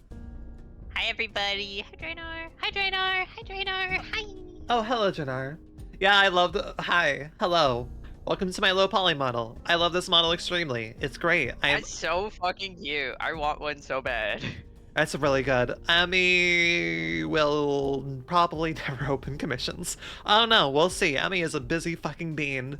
And has not done 3D models in a minute. But this was made by Emmy, also known as Jimbo Dudes, and rigged by Muddy Musings because Emmy did not have rigging experience. And I mean, like, I needed to use this model. Look at her. There's some clipping issues that have to be solved eventually, but like that's just like, you know, Emmy hasn't done 3D model in like a long ass while, so like there's some clipping on my arms when I do when I like raise them and such. Also, hi, the claws are very good. I like these claws a lot. My hand tracking may not be perfect because I'm using my web camera. Maybe one day I'll go for bougie ass shit to be able to afford special hand tracking. But yeah, I like this model extremely. With luck, if we reach the $1,000 tier on my donathon by the end of this week or in September, well, depends. I might be extending this into September for like a subathon thing. Then I will be getting a scaly form as well, which is going to be neat. We'll see if I have to. It probably will have to be rigged differently. Unsure. Blinn is back. Hello. I've rambled just enough in just enough time. Hi, Blinn. Hi, Blinn. Hi, Blinn. Hello. Wow. You're like, Blinn went oddly silent. Oh, he put a message in the voice channel. That's rare. Okay, then. Silence, Dr. Moses. I do not wish to converse with a person who broke my trust. An obvious consequence. If you dare to run your mouth to me one more time before I ask first, my blade will slit your throat next. Nothing I say to Vespa will get through to him right now. I tapped Ezra on the cheek, who is still unconscious. There is no mask on Ezra's face, which means Dewey has a hold of Ezra's distortion among many others. For Ezra to come back to her usual self, Dewey must die. This is the causality. I cannot solve the distortions here using my usual methodology. These are the distortions of so many people merged into one. It's impossible to face the pasts of each and every one of them. The only option remaining is to physically dismantle them like Vespa is doing. However, as a result, while Ezra could return to normal, we have to kill all 45 people trapped in this cellar. Moreover, what will become of the townsfolk who will be subject to the accumulated backlog of their own distortions pouring back into them at once? While it may be possible to solve their distortions that only possess a single texture, each as opposed to the amalgamations down here, those distortions will be severe to say the least. Distortion of a singular pattern. Now I see the picture. Is that son of a bitch Han Heejun's design to cause this? Distortions tangled with impurity are not what the association needs. A pure distortion manifested from a single person. If we took care of all the distortions in this cellar, there will be 57 unmixed distortions overground up for grabs. Saving everyone was never a viable option in the first place. There was no saving this town the moment the townspeople started passing the distortions onto one another. The most reasonable choice I can make is to help kill all the distortions in this cellar, and to solve the unmixed distortions that will manifest in the town hall above with my methods. If I woke Ezra up and just ran away with her, I'd fail to save anyone. I need my smoking pipe. But the pipe is in Vespa's possession. Yuria, is there any equipment in your workshop I could use? Huh? Are you going to use it yourself, Detective? Yes. Those gadgets were all made with Ezra's sun-based strength in mind. The force will not be too strong for you to handle. I just need something that can land one huge blow. This prosthetic arm can deal with the recoil. Wait here for a second, then. I'll fetch something useful from my atelier. Yuria ran to her workshop. I searched the room for Dewey. Ezra can regain consciousness once Dewey has been disposed of. With Ezra awake, I'll be able to talk to Vespa without losing my head. Many times have I sacrificed the lesser for the greater in my life. Whenever I make such a choice, I can't help but feel as if a corner of my heart were being cut out. I see a distortion that appears to be Dewey crawling in a corner. It's not hostile. It wriggles on the wall, spewing butterflies, bubbles, paint, and other things from its body. Here it is, Detective Moses. You can equip it on your right arm. Yuria handed me a giant glove. It looks like a power gauntlet made for Ezra. Careful, Detective. That device was built specifically for Ezra Sunbay to use. I put the gauntlet on. Yuria, how do I use it? Clench and unclench your fist twice, then make a fist. Throw a punch once the gauntlet turns red. What I can do for them is to end them in a single blow and make it as painless as possible. Dewey may not be aggressive for now, but they may retaliate fiercely if I provoked them. I closed and opened my hand as Yuria instructed. The glove vibrates, releasing hot steam. My hand was always forced. Even when there seemed to be a choice, there was always a right answer I was obligated to choose. The glove was heated. Streams of steam escape, creating an intense noise. Vespa turns his head to catch a glimpse of me, then goes back to slashing distortions. I threw my fist at the wall. The sounds of crushing flesh and exploding mechanical parts rang through the cellar. And Detective Moses! Yuria shouted. I grabbed the painkiller from my pocket and injected it in my chest. Dewey returned to human form, or at least their lower half did. No one will be able to tell that this cadaver was Dewey with its upper half missing. My face and clothes are smudged with bits of flesh and blood. The prosthetic arm has been reduced to pieces from the recoil, its components scattered all over the floor. My right shoulder was gone along with the arm. As Yuria expected, the force of the device was simply too strong for my body. It served its purpose nonetheless. A mask appeared on Ezra's face. I shambled to her and moved my left hand with as much strength as I could muster to wake her up. Gabe. Gabe. Hi. Hi. Sorry. It's okay. Sorry. Detective? You're awake. What happened to your arm this time, Detective? Oh, Detective, you've done it again, getting yourself hurt while I'm away. Ezra scolded me in a tearful voice. It's not like I voluntarily walk into harm's way. Okay, now, I need to get my pipe back from Vespa. Vespa? Yeesh. What is he doing out here? He's made it quite far already. Talk about inexorable. I'll explain the details later. Ezra can't manifest Psychomint like the last time, because Yuria couldn't use her workshops to make more pendants. But we can still bluff. Ezra, stay alert and ready yourself for combat. Our harpoon will come our way in a moment. I quietly whispered to Ezra, and she nodded as she put on her combat glove. Hey, Vespa! A flash of yellow light caught my eye. Jing, a harpoon came hurtling towards me. Ezra quickly deflected it by kicking its shaft with her right leg. God. The harpoon fails to reach me and gets stuck on the floor. I believe I warned you not to speak to me. Vespa was standing in front of me before I knew it. He is covered in bits and pieces of distortions as well. Do you wish to put a conclusion to our conflict now? Vespa said, sweeping up in his rumpled hair. He looks haggard and gaunt, but he doesn't appear tired at all.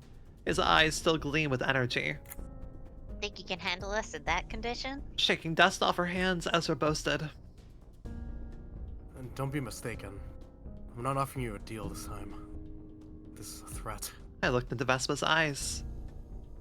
If you don't follow my orders, you will die here. Besides, we're in District 11. Did you just say District 11? Vespa lets out a deep sigh. It's understandable that this news would hit him like a bolt from the blue. Then again, we merely did what we could to survive, and Vespa hunted us in order to get his work done. I shouldn't let emotion get in the way of this factual matter. What do you want this time, Dr. Moses? My pipe.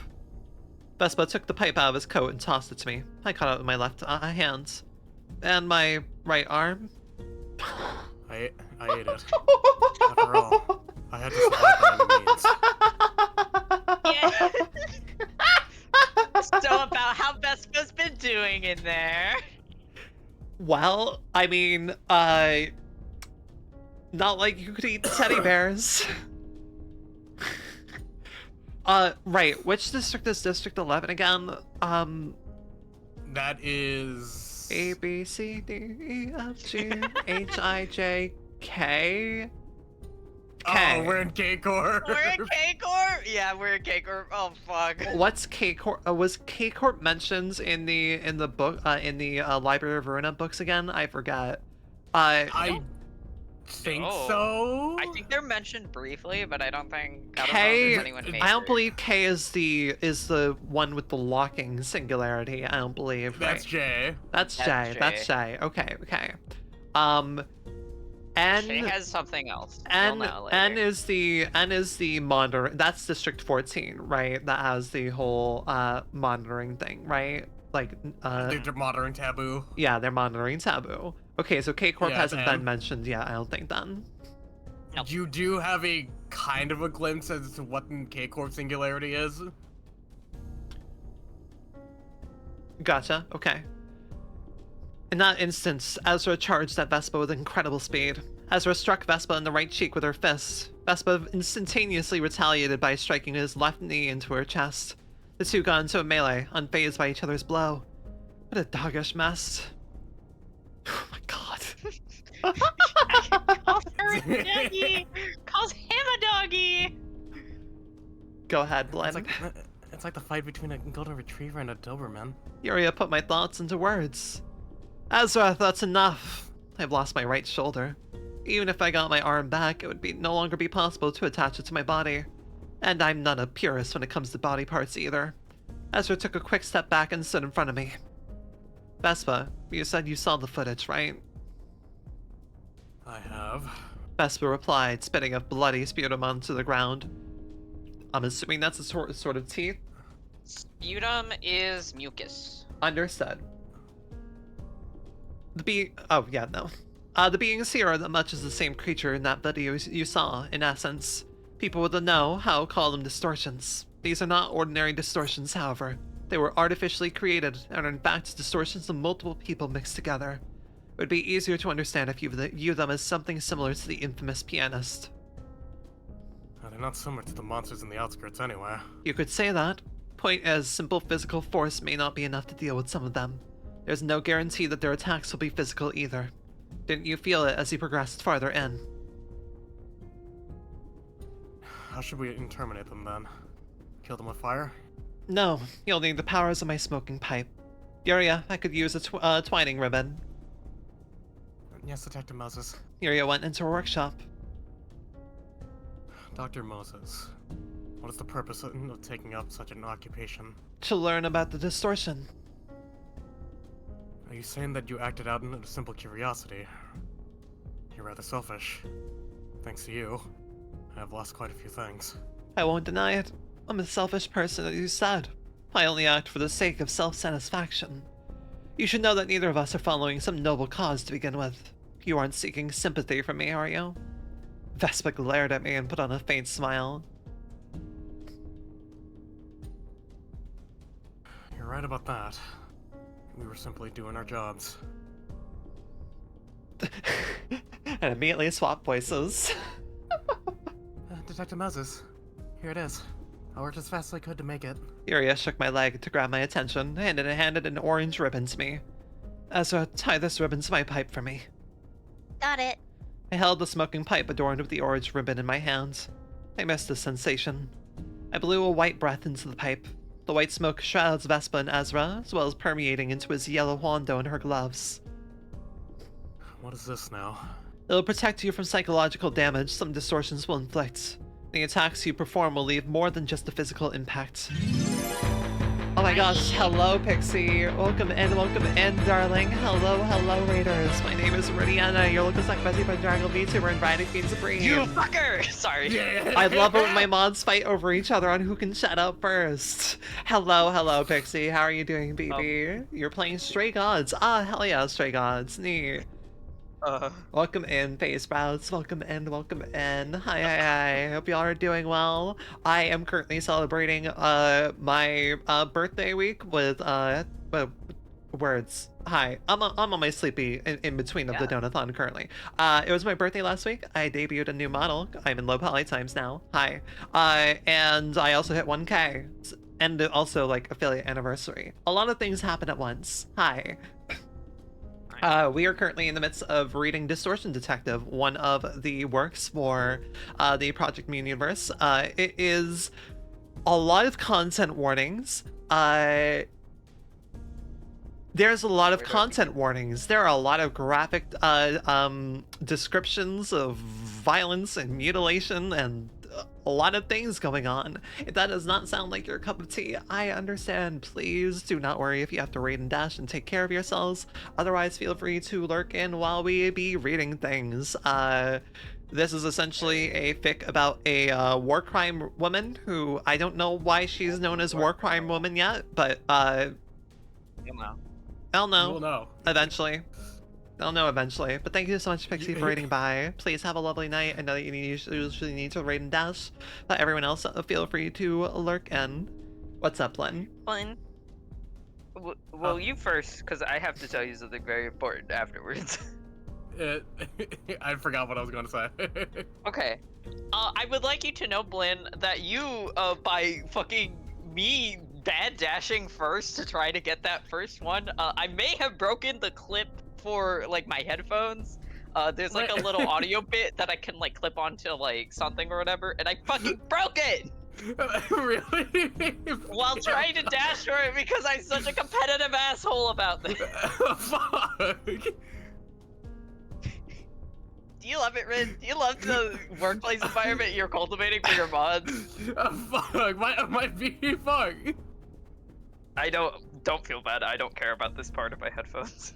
Okay, I was gonna say, as long as it didn't sound like it was a vital part of the headphones, I had to like, you know, like check. No, it's just a little fucking clip. I know to, that I like, once, stick I it know that I onto, once the like internet kind or of whatever. raged a little bit and dropped my headphones, and like a funny thing with the ATX 500 Sony headphones or whatever is that there's this small little piece of plastic that allows you to, like, fold the headphones in and out and all that so they keep their shape and such, and that small little fucking piece of plastic broke. I had to order and apparently this happens very commonly with these headphones if you mess up and like ever drop them or anything. So I had to order like a 3D printed bracket that is now on these because it's such a small fucking piece of plastic that broke. So yeah, as long as it was one of those things. Oh yeah, like literally unable to wear the headphones because of that small piece of plastic breaking. It sucks. I'm under attack by small animals. Amazing. And yes, Anyway, this yeah. model was made by my lovely friend Emmy, Jimble Dudes at bluesky.social, and rigged by Muddy Musings, who is a fantastic 3D artist at their own rate. Emmy just did not have rigging experience and made this model for me as a gift. I'm like, I have to have it rigged. Look at her. Look at these claws. I love it. But yes, thank you. Feel free to lurk in. I'm sorry, mods, that I allow you to fight over each other. It is amusing to me. I will not change. We're just highly There's like competitive. literally nothing like stopping us from like just like not doing this. I'm just a fucker. I will not We're change just my like- ways. I'm just an asshole. We're like dogs who are just like hear the doorbell Barking ring. at the door. Yeah.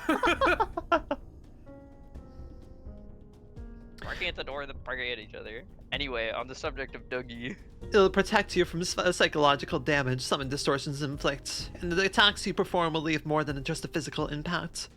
This is a method devised by Yuria and I. Based on the capability of the White Breath to protect one from mental attacks, we perceived the idea that could perhaps be used in an offensive way to cause the same kind of damage. The preparations are complete. We will head deeper into the cellar and take care of every distortion in this place, and solve the distortions of the townspeople above. Vespa, when this is over, I'll do what I can to straighten out your situation. You certainly have a way with words, I will admit. Well now, let's head into the deeper areas. Yes, detective. Vespa and Ezra lead the way, with Yuria and I in tow. The distortions assumed more disordered shapes the deeper we went. Ezra crushed them with her fists, and Vespa cut down the ones in his way one by one. The areas we passed through were littered with the bodies of people who were freed from the distortion and death.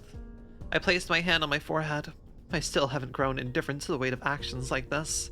Feels as though I am constantly committing sins. Despite that, we must advance. With Vespa and Ezra's forces combined, the distortions are easily dealt with. Soon enough, we are faced with the one final distortion remaining, inhabiting the deepest area. In spite of the white breath coiling around us, merely looking at it makes my head pound. It takes the form of a spear of flesh that floats in the air. I cannot begin. So it's Ozma, but less gay. I cannot begin to imagine the desolation and anguish this person may have felt, storing the distortions of 100 people. Vespa throws a harpoon at it right away. You can't just be like, wait a minute. Wait a minute. Wait a minute. No, let's go back. Let's go back. Okay, Final Fantasy IX Ozma, not Library of Ruina Ozma. Okay. I was Nodding my gonna say. It's just like, hold on. You can't just say that. Yeah, I knew immediately that you would be confused thinking of Library of Ruina Ozma, but I was hoping that Gabe would understand I was talking about Final Fantasy IX Ozma because fear of death That's and why everything. I stopped you. Yeah. I was like, you said Ozma, and I just like immediately just beamed into my head Roland Ozma. It's Oh, like, yeah, I wait, figured. hold Yeah, on. of course you would. Of course he'd beam it to your head. Huh? What did he? I mean, yeah, I would. I imagine that was your first thought. That's why I just continued on nonchalantly. Yeah, they didn't have to make him like that, but they did. They did. I'm not Thank God. immune. My fucking bisexual ass is not immune. Winning. I cannot begin to imagine the desolation and anguish this person may have felt, storing the distortions of 100 people. Vespa throws a harpoon at it right away. Blood spurts from the wound it left on its body. However, the harpoon couldn't dig deep into it. It's only stuck on its surface. Dozens of arms radiate from the globular distortion at once in response. The arms are all shaped differently, each composed of different types of matter. Vespa swiftly severs the arms and tentacles coming at us. Ezra pulls back and loads up strength on her arm, then lands her fist on the harp. Literally, I'm like, oh, well, just have Ezra combo move, punch that shit in. That's what you do there. It's easy. Tag team Oh, combo. Vespa swiftly severs the arms and tentacles coming at us. Ezra pulls back and loads up strength on her arm, then lands her fist on the harpoon stuck on the distortion for a smashing blow. Propelled by the impact of the punch, the harpoon managed to tear a sizable hole in the distortion's body. The gigantic heart lying at its center was exposed. That needs to be destroyed. The hole is slowly closing up. Ezra, stop that open wound from closing. Vespa, cut the arms trying to grab Ezra. Yuria, tie a penetrating ribbon around my pipe. Ezra jumps into the distortion to forcefully spread the rupture open. Vespa wards off the threats approaching Ezra. Yuria jumped from my shoulder onto my arm and tied a purple ribbon around my pipe. I took a deep violet breath. The pipe assumes the shape of a matchlock rifle. Think this is Ezra? Yeah. Sure is. If you see a detective. Yeah, probably- yeah, that's fair, yeah. Detective, the walls are closing in too tightly. I struggled to brace the gun against my shoulder using only my left arm. Dr. Moses, we need you to act quick. I have only one shot, and I must make it count. I put forth all my concentration. Detective! I pulled the trigger. The bullet flew past Ezra's head and hit the distortion's heart. The spherical distortion squirmed and boiled for a short while, then blew up with a deafening blast. A stream of distortions poured out from where it was and flowed away. Covered in blood and flesh, we stood before the corpse of a young person whose heart was punctured. God. Fucking bikins, that shit. Oh god. What's up, Gabe? No, don't worry about it. La la. La la la. Chapter 26, Expulsion. There are no more distortions left in the cellar. All that remains are the bodies of 46 people. Vespa. That's Vespa. Go ahead and tell us what to do next, Dr. Moses. Vespa asked me in a cynical tone. We should go up, of course. I can't put my hand on my forehead or smoke from my pipe anymore. I can't seem to move my left shoulder as I will. I twisted and moved every part of my body I could to aim the rifle with only one arm, but I guess that wasn't enough to mitigate the gun's recoil. My left shoulder is dislocated, and my right shoulder is gone. I'm completely powerless. Ezra, please carry me on your back. You bet, Detective. Vespa, I want you to exert physical strength on my behalf for a while. I can only take responsibility for you after we finish this job. If you wish. Vespa gave an icy reply. Ezra picked up the smoking pipe on the floor and held me in her arms. Ezra, I asked for a piggyback. Not this. Get princess carried. It's easier for me to respond to danger in this pose. Can't believe I'm being carried like a bride at this age. I yielded myself to Ezra's embrace, Yurio sitting on top of her head before I noticed. Leaving the cellar is going to be a fairly easy task. There's gotta be fan art out there of this. Oh yeah. Almost certainly. Almost certainly, especially with like the specification of Yuria being on the forehead and on top of Ezra's head and all. Leaving the cellar is going to be a fairly easy task. The floor of the stage we fell from didn't appear to be very solid, and it isn't too high above us, so Ezra and Vespa will be able to easily break the ceiling and secure us and exit. The real problem is what comes after we go up. I'm frankly afraid to imagine what kind of scenery might await us. We traced our way back to where we fell. Yuria closed the door to our workshop and withdrew it. When we opened the steel door again, a heap of rocks were waiting on the other side. The wall of large rocks crudely and doggedly piled on top of one another is reminiscent of the townspeople's vehement disregard. The exit is right above us, Vespa. Am I to slash open the ceiling? Yes. Vespa brandished his blade without asking farther. After a few trails of yellow light flashed in the air, the stage floor broke down. Ezra smoothly dodges the debris falling from above. We jumped up to the ground floor. When we got up, carnage was unfolding before our eyes. The polychromatic scene... Actually, here. No. Which one do I want? There we go. Yippee. I love having two monitors for this reason. I quickly change my playlist to change up the vibes. The polychromatic scene stimulates and overwhelms my mind.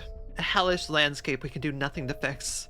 This might be one of the 5 most detestable sceneries I have seen in my life. Right. This is what is destined to happen when distortions are entwined with each other. This is not like what happened in the cellar. While the distortions I faced down below were akin to people with multiple heads, each asserting their own thoughts, the ones here are independent beings expressing their unadulterated desires. I should have known that better than anyone, yet I was oblivious of the fact. No, I merely buried it in the back of my mind, not wanting to bring it up again. Dr. Moses, I regret to inform you that I am not capable enough to control the situation. Vespa said in a low-pitched voice. Detective Moses, the situation here looks worse than in the basement. Yuria said, hiding on the back of Ezra's head. I can hear Ezra gulp from nervousness. The distortions, each different from the rest, are killing each other in their unique ways. The strong harass and terror into the weak, as if to flaunt and demonstrate their powers. This scenery is the truest manifestation of the town's collective minds that had been suppressed until now. A glaring variety of colorful distortions grapple and rip one another. This is why I would call the festival of the town. Can I really manage to save one of them? Noticing our presence, some of the distortions turn to us and fix their gazes. A white-furred beast in the shape of an ape that has no eyes. A red tetrahedron with 8 eyes. A yellow mantis with the head of a lion. I sense hostility from those 3 entities. Vespa and Ezra will be able to handle the ape and mantis somehow. The tetrahedron, on the other hand, my pipe will be needed. I closed my eyes, and I made up my mind. Ezra, put the pipe in my mouth, please. Yes, detective. I ought to save at least one of these distortions. The choice I made in the cellar will be pointless otherwise. Ezra placed the pipe to my lips as I asked. I let out a deep, pale breath. It's a sensation of life force leaving the body. This breath is beautiful, for it is respired at the cost of life. A translucent turquoise powder taking on the hue of appetite scattered over the town hall. Casting a blue glow, the powder adheres to the distortions. They began to slow down not long after. This is a powder of death. It brings the living closer to mortality. Death signifies silence and cessation. All living beings are brought to a stop. My lungs aren't big enough to exhale a breath that can stall this many distortions at once. Still, it'll earn me some time to confront at least one distortion. Even if I can only save one of them, I must do what I can. Damn it, this may very well be my last breath. Detective, you promised not to use that breath! Ezra blew a gasket. I ignored her furious scolding. Vespa, don't strike the distortions unless they attack first. I'm afraid I won't be able to obey that, Dr. Moses. Vespa reaches for the hilt of his sword. It would appear that his patience has reached its limit, and yet I thought I could reason with this young man to an extent. A blast similar to the explosion of a firework was heard from outside the town hall, and footfalls rumbled the ground at the same time. I can hear the steps of multiple people, all wearing shoes. Familiar footsteps I've heard in the past. A group of people in black long coats and golden masks adorned with, oh, hot damn! Oh, okay then. Alright. Yeah, A group of people, yeah, in black long coats and golden masks adorned with a single symbol of an eye storm into the building. Fixers under Diaz's immediate supervision. Ujat, I didn't realize. Something about Diaz's palette was hitting me too. Because when we finish this chapter, I will get back to Diaz. Keep Uh-huh. going. Uh-huh. When you're ready. They form a dark wave as they wield their scimitars and ruthlessly charge into the distortions. So that's how it is. The distortions, rendered immobile by the pale breath, are helplessly incapacitated one by one. Oh my god. Wow. I think we gave Blinn too many voices. I'm fine with those. Hello. Please forgive our abruptness, Dr. Moses. And I must say, you didn't disappoint. I knew I could trust you to subdue the distortions of this town without unnecessary casualty. Han Hee-jun walks toward us from the town's hall's entrance. This request wasn't issued by the Seven Association. Han Hee-jun, he once again serves as DS's obedient little lapdog. He always has. Interesting. I'm a hypocrite. Once again, I couldn't save anyone. Our party and Vespa were moved to a corner of the town square where we sat down to lick our wounds. Jean, the private military force under Diaz's command, cleanly sorted out the town situation. They caged the distortions and make assiduous preparations to transport them, as well as treating our injuries with great care. Ezra won't say a word. She still seems upset about me using the pale breath. Then, Han Hee-jun approached us. Dr. Moses, have this cup of warm tea as you rest. What is Diaz planning to do with the distortions? How can I possibly grasp what's on her mind? Anyway, I didn't quite expect you to be with Vespa Crabra, the taboo hunter of N-Corp. Is he that famous? Those in the know are familiar with him. I work for Seven Association, you know? Ezra and Vespa are sitting next to me, still keeping their mouths shut. And I've brought news for you, Vespa Crabra, sir. Is there any sincerity in the thing Han Hee-jun says? He knows everything he needs to know, even the fact that Vespa will be with us. What is it? Han Hee-jun handed an envelope over to Vespa. He opened it and took out the letter inside, shortly before crumpling it and throwing it to the ground. Honey June. This poor. Is this? I think this is Moses. Yeah, this is Moses. Yeah. Han Hee-jun, give this poor fellow a shirt or any clothing to put on. It's embarrassing to look at, you know? What did you do to your clothes, man? The jacket and shirt. Oh, the jacket and shirt Vespa was wearing have been torn to rags after repeated battle. As you wish, Dr. Moses. Han Hee-jun beckoned his finger to an Uzan, who brought him in a white dress shirt. I'll invite you in your company to Lady Diaz's place once this has been tidied up. Let me ask you something, Han Hee-jun. What is it, Dr. Moses? Is it fun to mess around, sitting on the top of my head? It's not very pleasant, to be honest.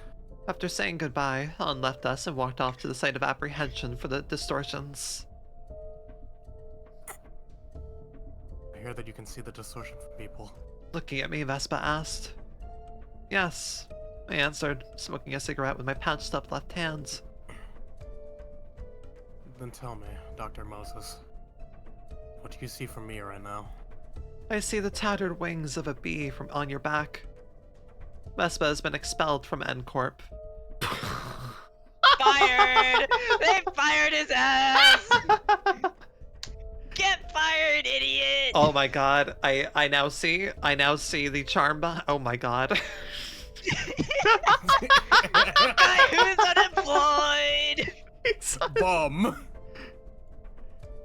Oh, that's fantastic. You understand?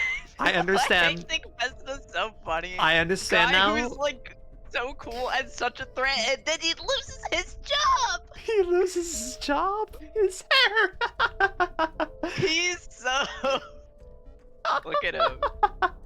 Like, the change in his hairstyle is so funny, because didn't he have, like, a fucking Virgil updo before with his hair, like, he had, combed? like, a slick Yeah, he back. had like his hair slicked back, yeah, and his glasses aren't there anymore. Yeah. Dude, I fucking love the expulsion pictures so much. His ass is fired. It's so funny. The expulsion thing adds such a, like, they didn't need to add this, but the fact they added it is so fucking funny. They fired him. Oh my god. I mean, yeah, it's been what? That was I think it was 2 weeks ago that he disappeared functionally. So Yeah. yeah. Dude, he was in that fucking place for like 2 weeks. Yep. He And ate. Corp must have been just figured like fuck. He must be fucking dead or something.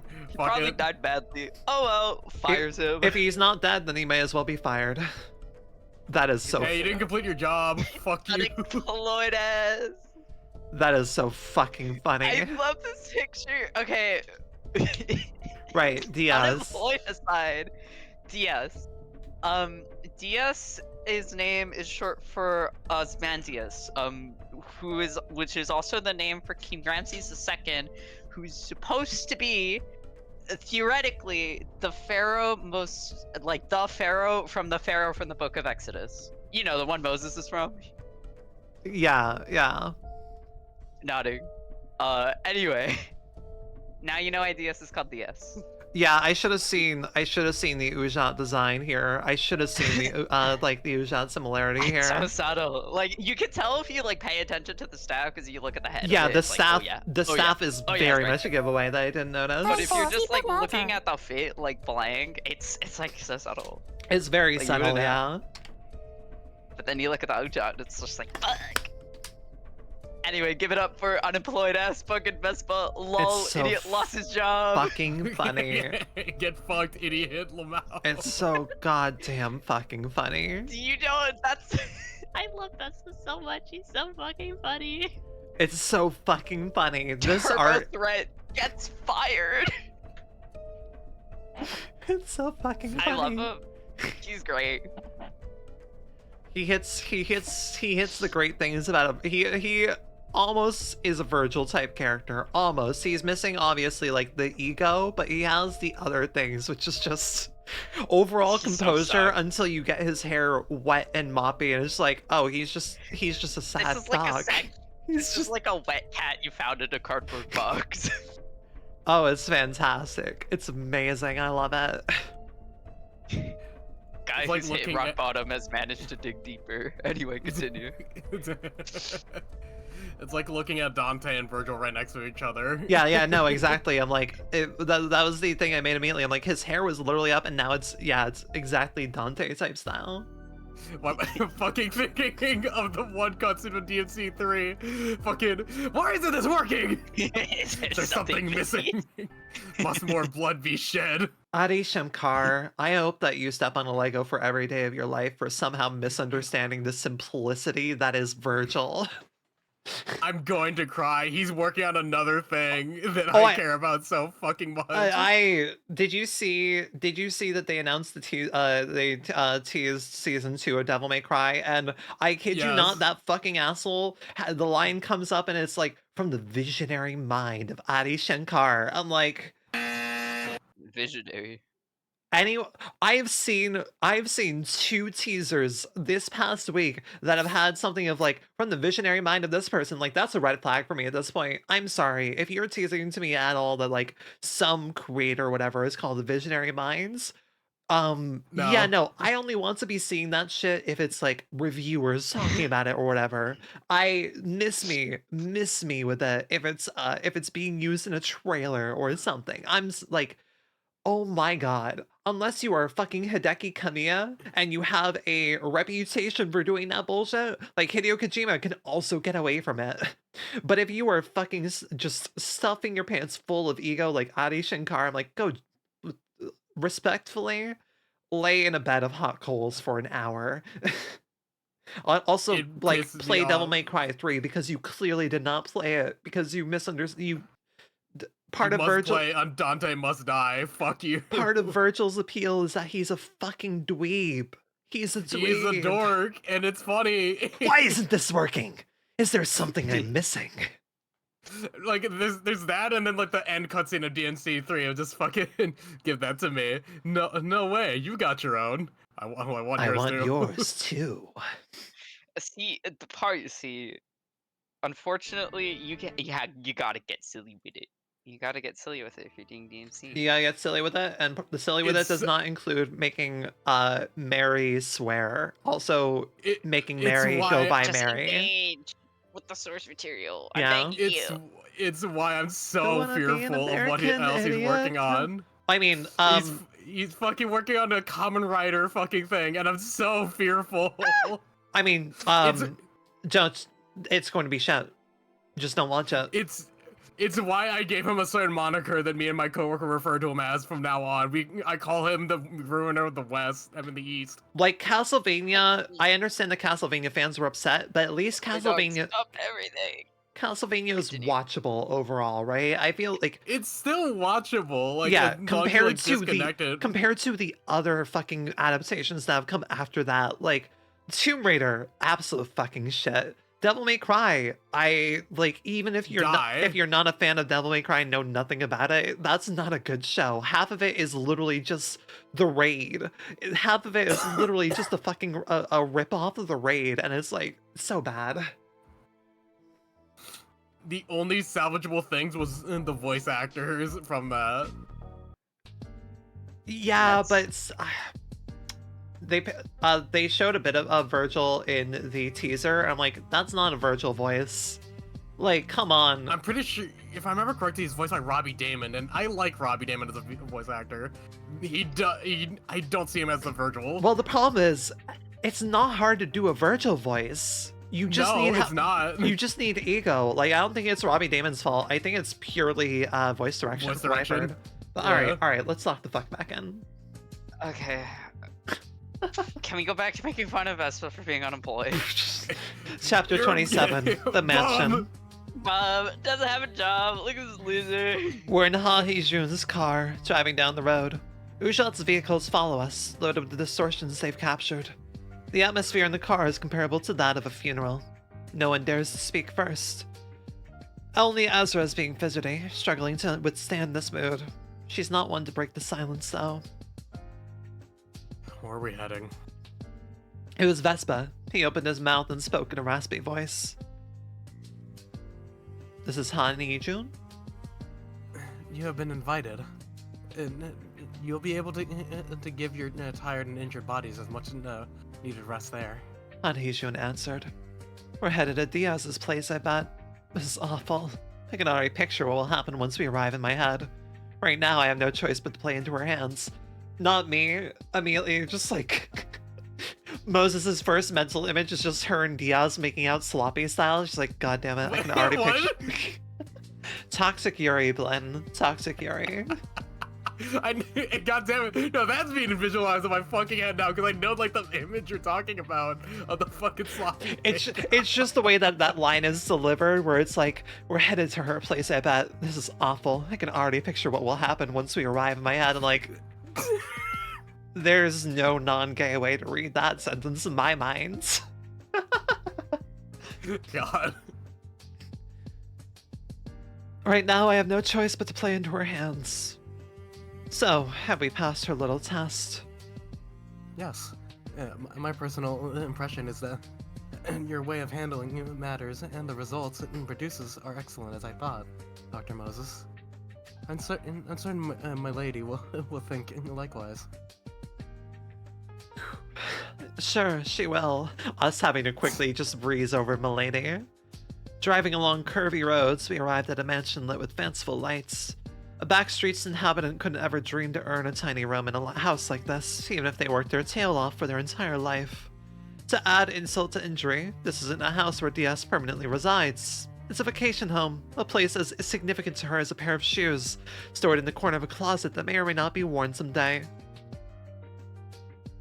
She probably owns at least one mansion like this in every nest. Oh, she's, okay then. She's a big star person. Okay then, sure. Very rich. After we step out of the car, Han Hee-jun leads the way for us. Before long, DS came running to me with open arms and hugged me. I'm not invalidated by a mere immediate thought. Moses, sweetheart, you must have taken great pains to get your job done. Good work, darling. I see you're still having fun playing with me on it like a puppet on a string. Don't be so cold. Yeah? What's up?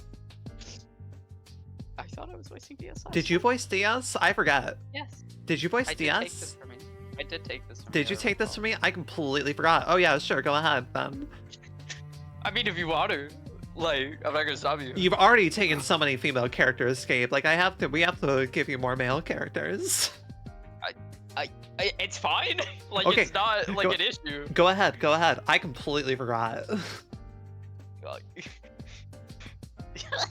It's fine. I didn't recall how I voiced her last time anyway, so I was gonna give her another shot. Sure. I'll just go from the second line. Let's see. Don't be so cold about it. I knew you could do a wonderful job handling it, right, Hyujin? Oh, that's Yeah, Len? yes, indeed. A sudden growl interrupts the conversation. Ezra's belly is such an honest alarm. that is Ezra. The hungry.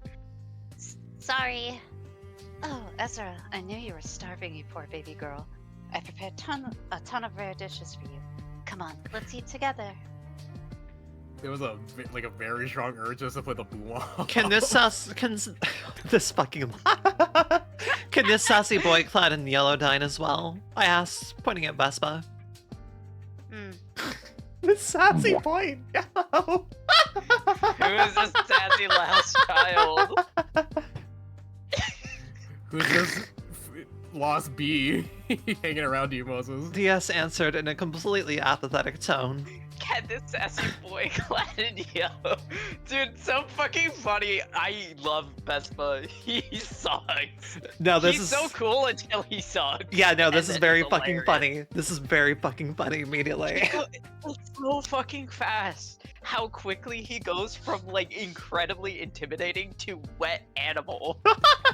The bum. Vespa's the best. That is great care. Oh Can my you- god. Can you tell why I was so excited to see Vespa? It's going to be so fun. Man, I can't wait for this to be a video game. I can't wait for this to be whatever fucking piece of media they want to make. I need to see Vespa in full I need force. him to get unemployed in real time in front of me. I need him to become unemployed faster. I really harder. hope that is just going to be like a fucking part mystery, part action game, and you just have Vespa doing fucking Like Devil May Cry combos and shit. literal bury the light Virgil ass combos, and then he just loses all of his it's All aura gone. all aura completely gone. He loses bury the light completely, and it's just like, oh. Bury the Life slowly becomes like a kazoo cover. You have him as like an enemy facing you, and you just hear like extreme fucking post rock going, like just rampaging out, and then he gets fired, and it's just. There's, oh my god, there's. Project Moon, please. I'm so glad that Vespa's a hit. I love him. He's so stupid. Like, if it wasn't settled in already, this line here is definitely the pin in it. Had this sassy boy clad in yellow died as well. Oh, Moses is it's so funny for saying that. genuinely. That's like She just this took is the chance to swing. that was low. Unemployed. No, she took the low hanging fruit. This is absolutely low hanging fruit. It's so entertaining. Like, you don't have She to didn't. call him a fruit. She did not need to do that. She just did it. It was really right there. did. It was right there. It was so easy, and she just went for it. More than 100 kind of dishes are placed. Moses taking their childs to a fancy dinner. Your child? Question marks. It more so The feels hair. like they Well, adopted. it beats the last dinner Vespa had. Moses' arm, tasty. Dude, that arm. I don't know how he survived off of that arm. That arm was not like Moses is a fucking stick. Moses is so goddamn scrawny. To be fair, procedures. He probably had Yeah, a that guy like is a like Oh yes, Fucking- I know. He like it was even spelled out right. The fact that he's a goddamn color. Well, he's rank 1. He's a. Oh, grade right. 1. He's like, Grade 1. he's essentially close enough to be a color, was how they put it, right? Where he's like, he's above, Yeah. he's pretty fucking strong. He's called a rank 1, but he's very strong for it, yeah. More than 100 kinds of dishes are placed on the long dinner table, and only 6 people sit around this table. That means most of the food will go to waste. Each plate of food on this table probably costs as much as a house in a residential area of the back streets. In that sense, could this meal be considered extravagant? Such a description only applies to consumption beyond one's means. Diaz can easily afford this and more. To her, this meal would be the equivalent of purchasing a sandwich at your local Hum Hum Pang Pang. Hey, they spell it right this time. Yeah. I am sure you set up that scheme because there's something you want me to do. Cut to the chase, will you? Can you go to Elcorp's Nest? Diaz says with a merry smile. Are you... Oh, this is Are Vespa. you referring to Lobotomy Corporation, the wing that recently fell? Vespa said impassively. Mhm. Diaz replied to him without so much as giving a glance in his direction. It's literally Doesn't care. a quiet boy. Don't give a bug. Quiet boy, women are talking. Quiet boy. Boy, he wants about dogs. You still haven't done away with that dream, huh? Of course not. I'm a girl with many dreams, you know. Isn't that right, Ezra? Yeah. Elcorp. Once again, I set out for a fallen nest. This is the first time I'm making a journey to such a place since the Smoke War. It brings back several memories. The night is long, Moses. Let me tell you about all the favors I want. Oh fuck. Let me tell you all about the favors I want to ask of you, taking all the time we need. Oh, for the wing's sake. Insert image here of them just like fucking spooning each other on a goddamn couch, and Moses looks so upset about it. Moses has the most unfortunate, like, upset look ever. Just hot Yuri shit, but it's like the energy.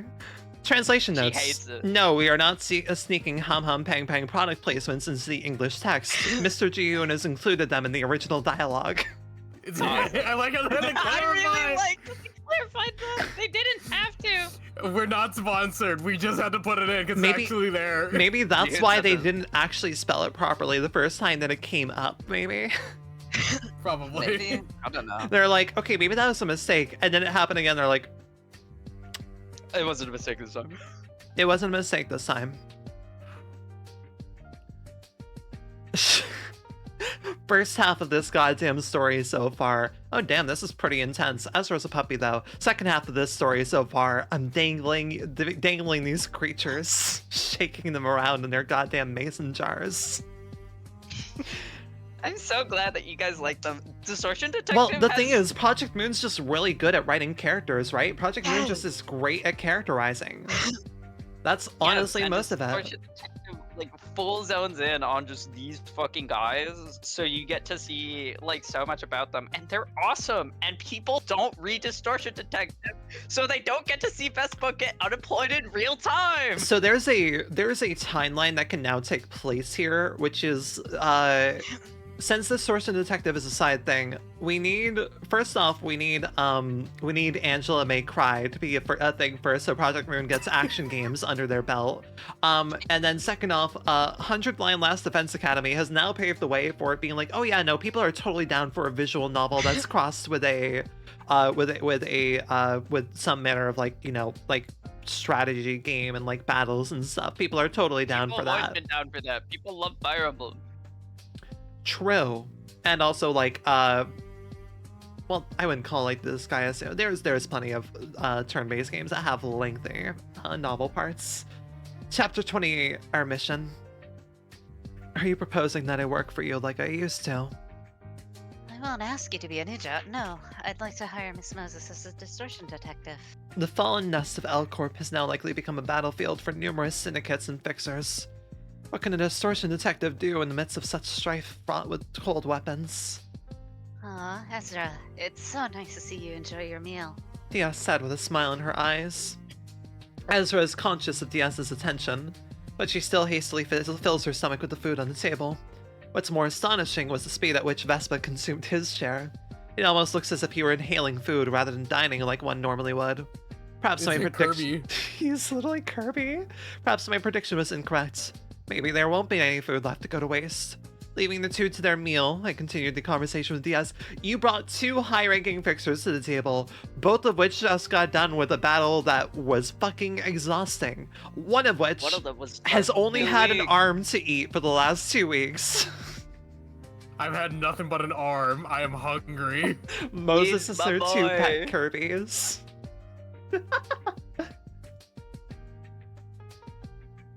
Let me eat.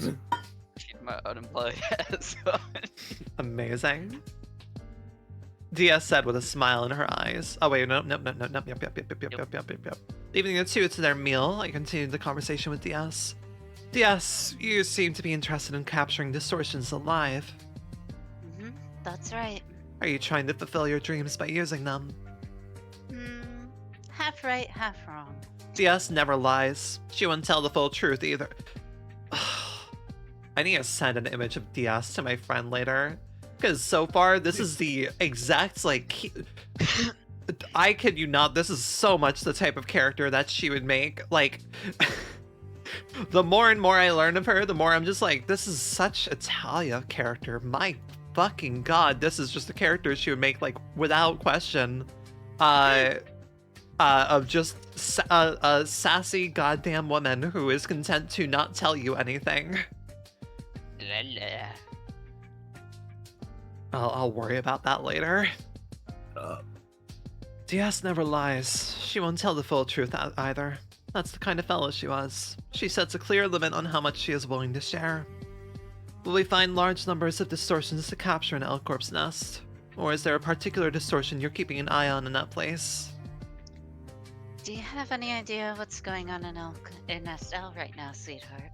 Diaz gives me a poignant stare, pulling her eyebrows together. An abominable look.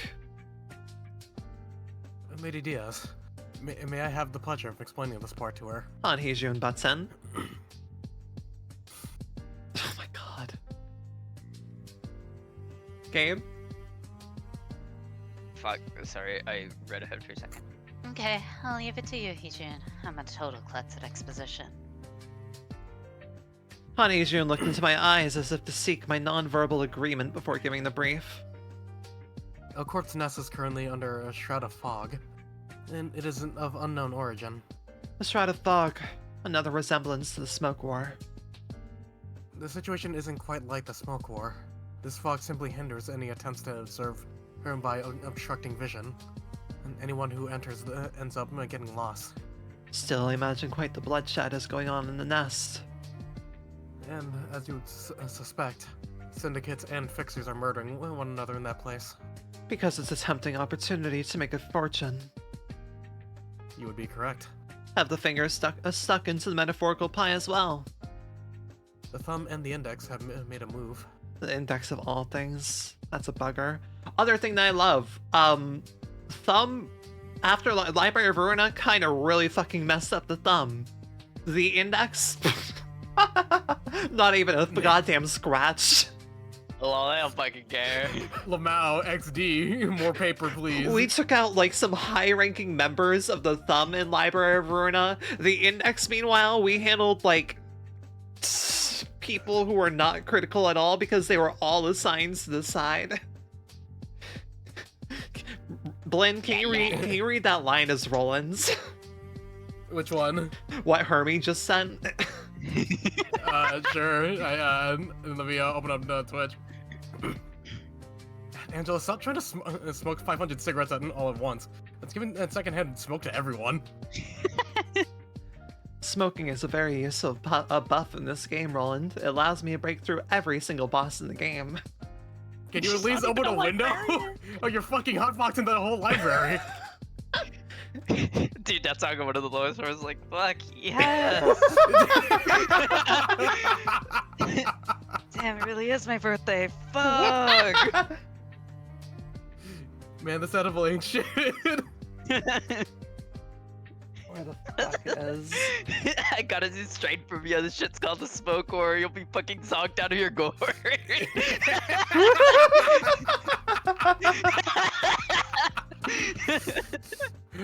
The whole entire reason of the smoke war. Get high. God. That's fucking Cheater. Fuck. Ugh. Okay, it's fine. This is Ian and Benjamin just fucking high as shit in an office. Benjamin, am I real? There's just like no response. He like passed out. He's just like, oh god. Oh god. Benjamin, where are you? Ugh. God. Once again, I'm so glad we got to see Vespa unemployed. That's one of my favorite pictures ever. The unemployment arc begins. He's so funny. That seems to be a running trend with characters that I like or voice. Is just, they end up being bums at some point. Unemployed bum, big red arrow. It is funny. It is funny. Okay, okay. Right. Read DS posting. The index of all things. That's a bugger. So, what is the reason you're sending me into that war zone? I'm not seeing how any of this is relevant to Distortion. DS glances at me with one eye open, taking a sip of tea. There have been an extraordinary number of reports that are thought to be cases of the distortion in that nest. Didn't you just say it's impossible to observe things in there? The fog merely makes it difficult to navigate your way in the nest. We do acquire clear reports of what people encounter within the foggy nest. You want us to capture Distortions alive from there? That is... Sorry. Oh, sorry, I got caught Nope. off by my googie. that is correct. And there is more. We want the distortion in a more complete form. Let the distortion progress further. Foster it if necessary. Stir people's minds even more. How far does it have to go? Doctor, are you familiar with the term abnormality? Abnormality? No, never heard of it. In that case, I'll leave it up to your judgment. Doctor, have you played the hit game Lobotomy Corporation? What the fuck are you talking about? I want you to make an Aleph. What? What the fuck does that mean? I want you to make an Aleph as scary as melting love. What are the fucking words that you are speaking right now, woman? God. I'm only a fixer that resolves distortions. That makes you the most adequate person for the task of neutralizing them. Fine. What comes next? Tell Ezra to carry the distortion on her shoulder. Startled, Ezra paused her busy hands and shook her head while looking me in the eye. The jet will come to pick it up when you do. How convenient. Are they going to accompany us or something? Do you need the support of Fujan? Nope. I hate traveling in crowds. I figured you'd say so. If one is prone to getting lost within the nest and surveillance over distance is out of the question, how are they going to find us? DS smiled and gave me a well-packaged box as though she were waiting for me to bring up the issue. Ah, shit. Sorry. Here, a gift for my dear Moses. It's a prosthetic arm. A one-of-a-kind arm. You won't find anything like it in the city. I spent tons of money on this. It's extremely unusual for DS to consider any expenditure large. Whatever this thing is, it must be a work of insanity. With this arm equipped, Fujat will be able to locate you. You can also communicate with me. That means I'll have to listen to your Saudi voice wherever I am. Which means that this thing is a shackle. Heavy fetters attached to my ankles that won't let me escape her notice no matter where I go. How many distortions do you want captured? Until I'm satisfied. I'm holding back my boiling urge to punch that face. This is Han Hee-jun? Yes, Han Hee-jun. Yeah, I think so. Yes. And you're to secure distortions until Lady Diaz is satisfied, and by the amount. And... And... Do you remember the black box you saw in Taeyong Produce Co? Yes. That box was procured from Elcourt's nest. You're telling me to find and bring more of those boxes as well. The black box that generated distortions. DS collects distortions and plans to create them herself. So that's how it is. With the technology in her hands, she might be able to achieve whatever filthy dream she has. Oh my god. It's just that like one... that one like meme of like the guy on the outside of the window being like, yes, yes, except it's Carmen. Sickos. It's just Carmen being like, yes, yes. Distortion Sickos machine. image. Someone gets what I'm cooking. Hell yeah. Black box. They're not talking about Encephalian boxes. No. No, Very no, they different. don't look like that. They're literally like black. Yeah, no, Like, I know. I'm just like, pure black I don't boxes think with this has the been slab. mentioned in LobCorp ever. No, No. they didn't exist. Yeah. And why should I take this job? Because this might be your chance to atone for your past, Doctor. I took out my... God, every time I go to mess with my hair, it's visible on stream. Caught in 4K. Low poly 4K. Gotta catch them all. Dr. Diaz and Moses catch up. Hello, Allegreza. Hi. Allegreza is a fantastic fucking artist who possibly streams on Twitch. I have forgotten. Should I shout out? Yes. Also, they're having a giveaway, Fuck. apparently. Fuck you! Used to, I do not. Still, I can do this as a shout out. Also, yep, I will enter your giveaway once I'm done with stream. La, la. Alright. But nice to see you, bye. I messaged my friends a picture of Diaz, and she's immediately like, so what's the light novel? I'm like, okay, I'll respond after I'm done stream. Yes! Unemployed Facebook friends! Oh, okay, more no, people no, need to see of- Diaz because she's beautiful. No, of Diaz, not Vespa.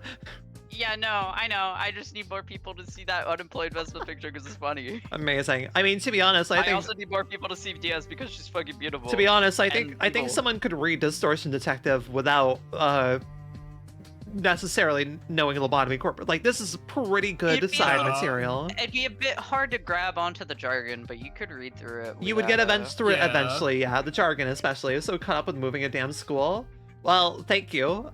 Wait, moving a damn school? What do you mean by moving a damn school? Like changing colleges or something? But yeah, so it's my birthday. I hit 1K on Twitch. I had my affiliate anniversary, and I'm also low poly now. Hi, I have low poly claws. It's fantastic. I love it. I'll like swap between models like willy-nilly, but we're doing like low poly all this week. Also, it's nice to not like have to worry about every vivid detail of my face being rigged sometimes. Sometimes I just want to vibe. Rats, who are the rats? So that they get Literally their moving a birthday school bash. from one place to another. I cannot imagine. But yes, the claws are very good. They're the main reason I have my hand tracking on, even if it might be a little bit buggy and such, because come on, these claws are amazing. Yeah. They're awesome. I took out my smoking pipe and bit it in my mouth. Please remain calm. I'm saying this sincerely. I puffed out smoke. Dr. Moses. Nope, this is Oh, Vespa. wait, no. This is Vespa. Dr. Moses, please refrain from smoking at the dinner table. Vespa scowled at me and grouched in a deep voice. I don't mind it. Don't give him any attention and smoke all you want, Moses dear. Diaz retorted right away.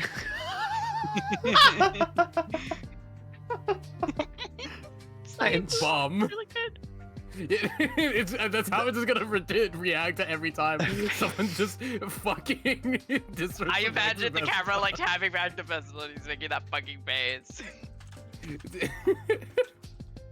Just so it's Funny. clear, like, what we're laughing at, I just want it to be, like, very clear of, like, what we're laughing at. We're laughing at, here, I need to, Show him unemployed. I need to get unemployed Vespa. I need to get unemployed Vespa out. Like that's just his title now, unemployed. Like, it's not raw, but yeah, it's not raw, but it's like very funny. Bum ass behavior. Idiot lost his job. Gomao, get fired from N Corp. Idiot is first depicted like this. Guy is first Why depicted is he so compressed? because I cannot find any images of Distortion Detective that are not compressed like fuck without going through the No. pages themselves, and then Yeah. ends up like this, and it's so fucking funny. Here's Vespa. Here's unemployed Vespa. Mother- full unemployed Vespa. Motherfucker goes on like a wet, sad Virgil arc with less ego. He gets stuck in a pocket dimension for like 2 weeks straight and has to eat an arm to live. And It's so funny. he's fine, man. It's so funny. I internally And let now out he's a deep unemployed. sigh and put the pipe back in my pocket. This is DS. Wait, no, this is Han Hee-jun. No, this is Han Hee-jun, yeah. Yeah, that's Han. And we'd like you to lend a hand as well, Vespa sir. Why is that? And because you might be reinstated in the wing with Milady's help. I regard that silence as a sign of agreement. Okay, let's say this whole deal makes sense. Where do you want us to begin? We have multiple candidates: Laundry of Dreams, the Human Thunderbolt, the Library, Yesterday's Promise, the 8 o'clock Circus, the Church of Gears, Mad Eating Sound. What? That is What? The first two were just like, wait, no, all of this was mentioned in the library. Well, I mean, yeah. We have Yesterday's Promise, which that's Pluto. 8 o'clock Circus, Oswald. Church of Gears, Eileen. Fucking Library. I don't know, the place where the game took place. Angela. These two. We don't know. Right. Man eating a sandwich. That one was also mentioned as a joke. Oh my god. That's enough. All ungraceful names. That's how the association usually designates names for cases. I'll start with the Laundry of Dreams. It's great. Urban Legend. An urban legend. Should be a good exercise. The Library is an urban legend as well. What do you think about that one? I don't get good vibes out of it. Understood. I'll be taking off tomorrow. What? But Moses, I wouldn't mind if you stayed here and played with me for a week or so. Library music ensues. Yeah, mentions the library, the jazz starts playing. The jazz starts playing and she just like frowns. She's There like, I is, don't wanna be there. again. This Like- ties back to what I said earlier. Of just like Moses being I'm like, sick of you. I know what's gonna happen the moment I walk in there, and it's just like Moses voiced my fucking ex again. I ended up making out with my ex again. I have to leave tomorrow morning because otherwise I will be in her bedroom for a full week straight. Okay. The library has multiple Jesus smokers in it. Christ. If I go in there, I might join them and never leave. Fuck. I left her behind and headed outside. I enjoy a bit of solitude on the terrace, smoking from my pipe. It's quite a contrast to the scenery I usually see from my office. The yard of this mansion seems endless. Beautiful lights illuminate the vast garden. Detective, are you really gonna be alright? Ezra came to my side and asked, "Have you mellowed out, Ezra?"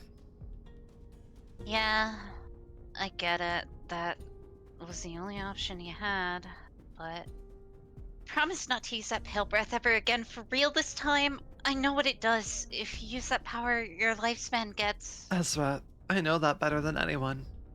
Of course I value my own life. I made that choice to use it so we could survive. Okay. Go to bed now. We've got work to do tomorrow. Detective, about the atonement thing Heijun Sanbei mentioned. Are you really going to do it? Yes. The morning draws on. I equipped the prosthetic arm DS gave me and prepared myself for the trip. Han Hee-jun is waiting for us at the garden entrance next to a black van. Vespa and Ezra are loading the boot of the van with various gadgets. I placed my pipe in my mouth. I believe this is Han Lady Hee-jun. Diaz. Yeah. Yep. Lady Diaz departed at dawn for someplace else. She wanted to say her apologies for not giving you a proper farewell. Right. I puffed out smoke from the pipe. Also, Miss Yuria, there's no need to pose as a normal teddy bear in front of me. Han Hee-jun quietly spoke to Yuria, who was sitting on my shoulder. The plush doll flinched a little. We'll set up an outpost near Nest L. You may head into the nest first. Man, I can't remember what did the Ujat books say. I need to look this up. I'm trying to. Also, the Ujab were also classified as stars of the city. Oh yeah, they were they were star of the city general reception. They talk about Lady DS directly in the room job page. Do they? It's. Yep. They do. A grade 1 office on the surface. We only receive requests from one person. It exists for Lady DS and Lady DS alone. Interesting. We simply serve as. Oh yeah, it's just that's just the fucking line. Her pure ambition will bring her to a position of great power one day. We simply, yeah. Interesting, and that's. I have to imagine Lady Diaz by the time it reaches to Star City is like, guys, go check it out or something. I don't know. She Diaz probably gave would- them a direct order to Probably. go in. Oh, I mean, absolutely, Probably yeah. sent them in specifically because Moses was like, I'm not fucking touching that law. Yeah, probably. Diaz with the Dom energy, but also puppy eyes. It's the intentional puppy eyes. She knows what Can I she's raise you doing. up? Please, please, please, please.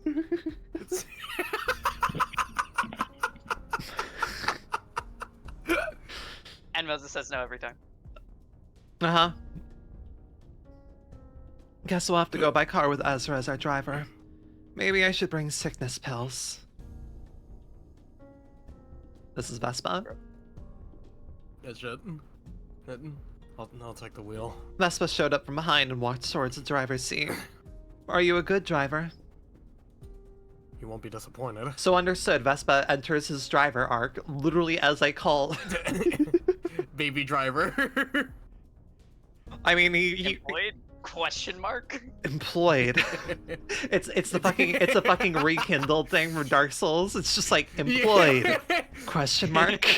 It's for Vespa, it's job applications. I got in the van with a bitter smile.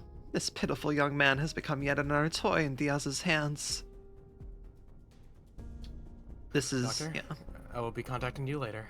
I gestured at him to slide off. Soon afterwards, the van's engines roared to life as it began to move. It's the beginning of another damn journey. Damn, we're almost there. Fuck. How many chapters? I thought it went into the 40s, or... Yeah, we're almost 42. done. What's that? We're Oh, getting to the part where we're 13 away, I think. gotcha, understood. Chapter 29, Safe Passage. The ride is surprisingly comfortable. Vespa's right in that I wouldn't be disappointed in his driving skills. A good vehicle has met an excellent driver. We're quietly driving along the highway leading to El Corp's nest. In the backseat, I opened the envelope Han Hee-jun gave me. It's a brief report on the nest in the Laundry of Dreams. Are you okay? No, I'm good. I recently got back into watching Initial D. So I just had fucking the image in my mind of Vespa just fucking drifting around. Yeah. And usually the reaction of people in Initial D in the passenger seat of a really good driver is freaking the fuck out. Yeah, yeah. Because you're intentionally, like, you are one with the vehicle and you're letting it do things that do not feel right if you do not know what you are doing. Yep. In the backseat, I opened the envelope Han Hee-jun gave me. It's a brief report on the nest in the Laundry of Dreams. No, let me do this here. There we go. The Distortion is located in the back streets of Nest L, situated in the southern part of the city. The nest is currently covered in a veil of fog due to the fall of the Lobotomy Corporation, the Wing. Its nest is doomed to collapse as a result. No wing falls with grace. They leave a permanent scar on the city before crumbling to dust. In the case of this L Corp, that would be the fog. They say everyone loses their way in that fog, and a variety of syndicates and fixers in the nest are drawing their weapons against one another. To think that the Distortion is rampant in this chaos, it'll be akin to a battlefield for sure. Skipping past the tidbits of info on the missing nest, I skimmed through the report on the Laundry of Dreams. It was degraded from an urban plague to urban legend. According to a report, it was initially designated as an urban plague after wiping out an entire office of fixers, but it has since stepped down a grade as it did not cause any notable events afterwards. This is Vespa. So, what is the task you're supposed to take care of? Vespa asks from the driver's seat, his eyes facing forward. I was just about to read over that part. An ordinary coin up on the outside, but after you... Oh wait, this is Yuria, I see. An ordinary coin op on the outside, but after you use it, you come out in a completely different person. Yuria read out the report from over the top of my shoulder. Ezra? Oh yeah, that is Ezra. That is Ezra. Detective, is this gonna be a location type distortion like the mock exam one? Ezra turned her head and said from the passenger seat. Vespa? Are you referring to some kind of test? Vespa spoke, his gaze still fixed on the road ahead. Ezra, tell him about the classifications we established while doing our detective work. Got it. Ezra rummaged through her bag for a notebook. It has a yellow cover plastered with stickers, a glaring hallmark of Ezra's possession. She rifles the pages until she puts a finger on a certain page as if she spotted something. Sorry. Let this senior give Yuria the protege and Vespa, the baby bee of the team, a lecture on the distortion. I could see a vein pop out between Vespa's brows right as she said that. He's so bad. Tim, I'm so fucking bad. Ezra studies his face for a moment, then continues her lesson. Sorry, baby bee. Baby bee. Crazy. Dude, he's so pissed. About to crash the car on purpose. We're about to be on the news. I'm about to initial D off the side of this fucking cliff. It just turns on Eurobeat and immediately just drives off the road. Sorry, I just imagine Thought Bubble, this entire car is about to be on the fucking news. Yeah, I am the sword of God. It's some high-quality intel organized by Detective Moses and her capable sidekick Ezra, all based on the experience of working as a distortion detective. As you all know, our mentor Moses conceived the distortion. Distortion is the name given to this phenomenon by the Hano Association, according to the data registered to the association database. I think this is Moses. Yes, probably Moses. It's a phenomenon where people would Oh, no, suddenly... Well, the second Moses this or is definitely Vespa. This Oh, Vespa. this is Yuria then, I think. Yeah, this is This Yuria. is Yuria, right? Because she's directly talking to Yuria. Yeah. And it's a phenomenon where people would suddenly transform and take monstrous shapes. I heard about the phenomenon is in relation to the pianist case of District 9. Yep, you two are right on track. Before I knew it, the drive turned into a little class. However, our mentor and Detective Moses thinks there's more to the distortion than just people turning into monsters. She sees the distortion as a person's mind bursting forth into something tangible. Yuria? And the detective can see in the distortion before it actually manifests. That's how our office can solve cases before the distortion fully manifests. This is Is it Vespa. up to- yeah.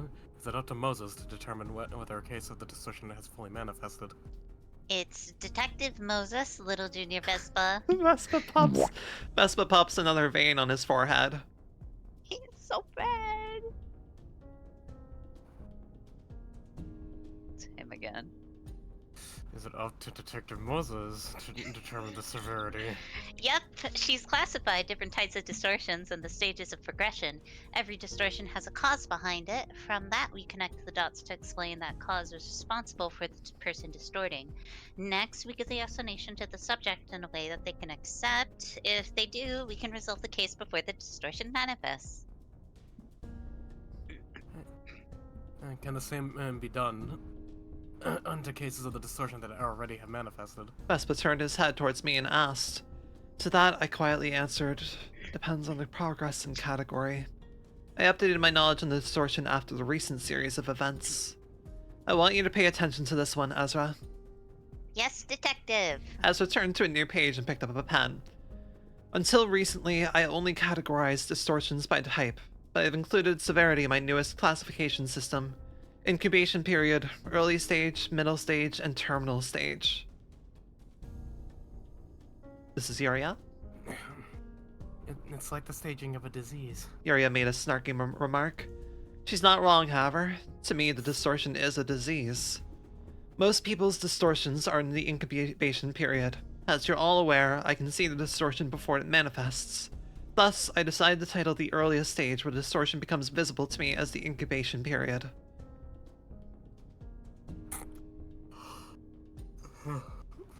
This is Vespa? Yeah. Stupid. I'd like to know the severity of the bee's wings, and you can see from me. In my opinion, your distortion is at an early stage. Although I'm speaking from my subjective point of view, from what I can see, distortions in the incubation period are mostly fragmentary. An early stage distortion is still minor, but it assumes a definite form, and I can feel the early symptoms of it. An example is the fact that I can feel the breeze generated by the beats of your wings, Vespa. No one else here would be able to sense it. Only I can see and perceive it. This is what I classify as an early symptom. If it's something only you can feel, it must have been a useful ability for you to find and resolve distortions. I think so too, but sometimes it makes me feel unwanted sensations and pain no one else could feel. Rumble, the car shook a little. We came off the highway and entered a narrow road towards the L-Corp's nest. A thin veil of mist obscures the view out the window. The time is 1 p.m. Sunlight scatters and shimmers in the mist. We'll listen to the rest of the explanation later. A group of a dozen or two people are blocking the way. Are they fixers or syndicate members that seized hold of this area? I want to avoid unnecessary conflict if possible. Vespa stops the car. The group approaches us. Knock knock. One of them raps the car window. Vespa lowered it in response. Going on a little family trip, are ya? A woman puts her arm on the windowsill and asks in a serious manner. She has Irizumi tattooed on her arms. In her other hand is a cigarette. The Irizumi on her arms is no doubt an augmentation tattoo. People carrying katanas at the girls stand in front of the car, staring at us with their arms crossed. What's your business? Vespa inquired with his eyes closed, not even giving a second of a glance at the woman. Ezra has her hand over the dimensional bag, preparing for combat. It seems we're dealing with a syndicate. You're about to enter Kurokuma clan's territory, you see. You're gonna have to pay a small toll to pass. Kurokuma clan? I'm unfamiliar with the name. Anyhow, it's interesting to note how syndicates in the southern side of the city tend to be dressed in composed clothes, unlike those in the north. This is Ezra? Detective. Ezra, just give them what they want. We're giving money-hungry scoundrels what they ask for. No matter how high they set the bid, it'll still be well within the budget Diaz gave us. How much do you need? Ezra's face puckered as she asked the syndicate member, reluctant to give away our money. Well, bewildered by a generous attitude, the syndicate member looked us up and down. 2 million on. Yeah. It seems Ezra begrudges our money going to them. However, I don't mind the loss as long as it is the only thing we have to give up. There's no reason to take a gamble against a syndicate with unknown power and affiliation just to save money. Ezra took a bundle of cash out of her bag and started counting it. Changed my mind. 10 million, the goon said with a chuckle. Staring down the pile of money must have made them cuckoo. Detective. Give it to them. Okay. You never ask someone how much money they want. Ezra passed the 10 million on through the driver's side window. Meanwhile, Vespa remains perfectly still, his eyes shut. I can see that the syndicate has some experience, considering they didn't go as far as demanding every coin from us. Rookies tend to keep raising the stakes until it bites them in the ankle. On the other hand, the more experienced ones assess the opponent's capacity and stop at an acceptable price. Be on your way. And cutie, you can have this.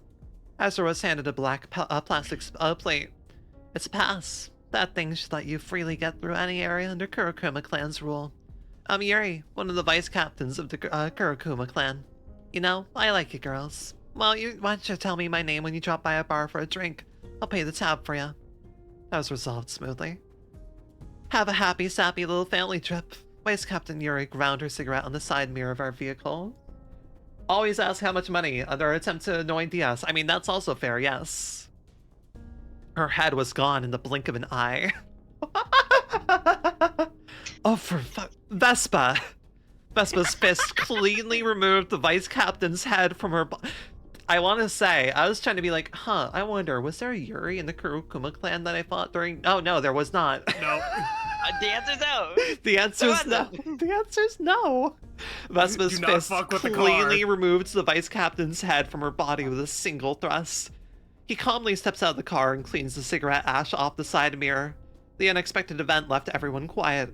Vespa proceeded to grab his wando from the side of the driver's seat and charged into a group of thuds. Amidst the thin fog, flashes of yellow light shined, followed by spurts of blood. Another moment of silence passed. Vespa returned to the driver's seat. The next time you want to cause a pointless bloodshed, you'll do it over my cold, dead body, I said, placing a hand on my forehead. Try not to.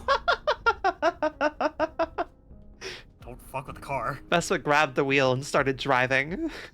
I love Vespa. Isn't he great? Aren't you glad he's on our side, quote unquote? Vespa went Begrudgingly. from Suedo Virgil energy to he just has Dante energy at this point now. That is such Dante energy, just being like, all right, well, you fucked with the car.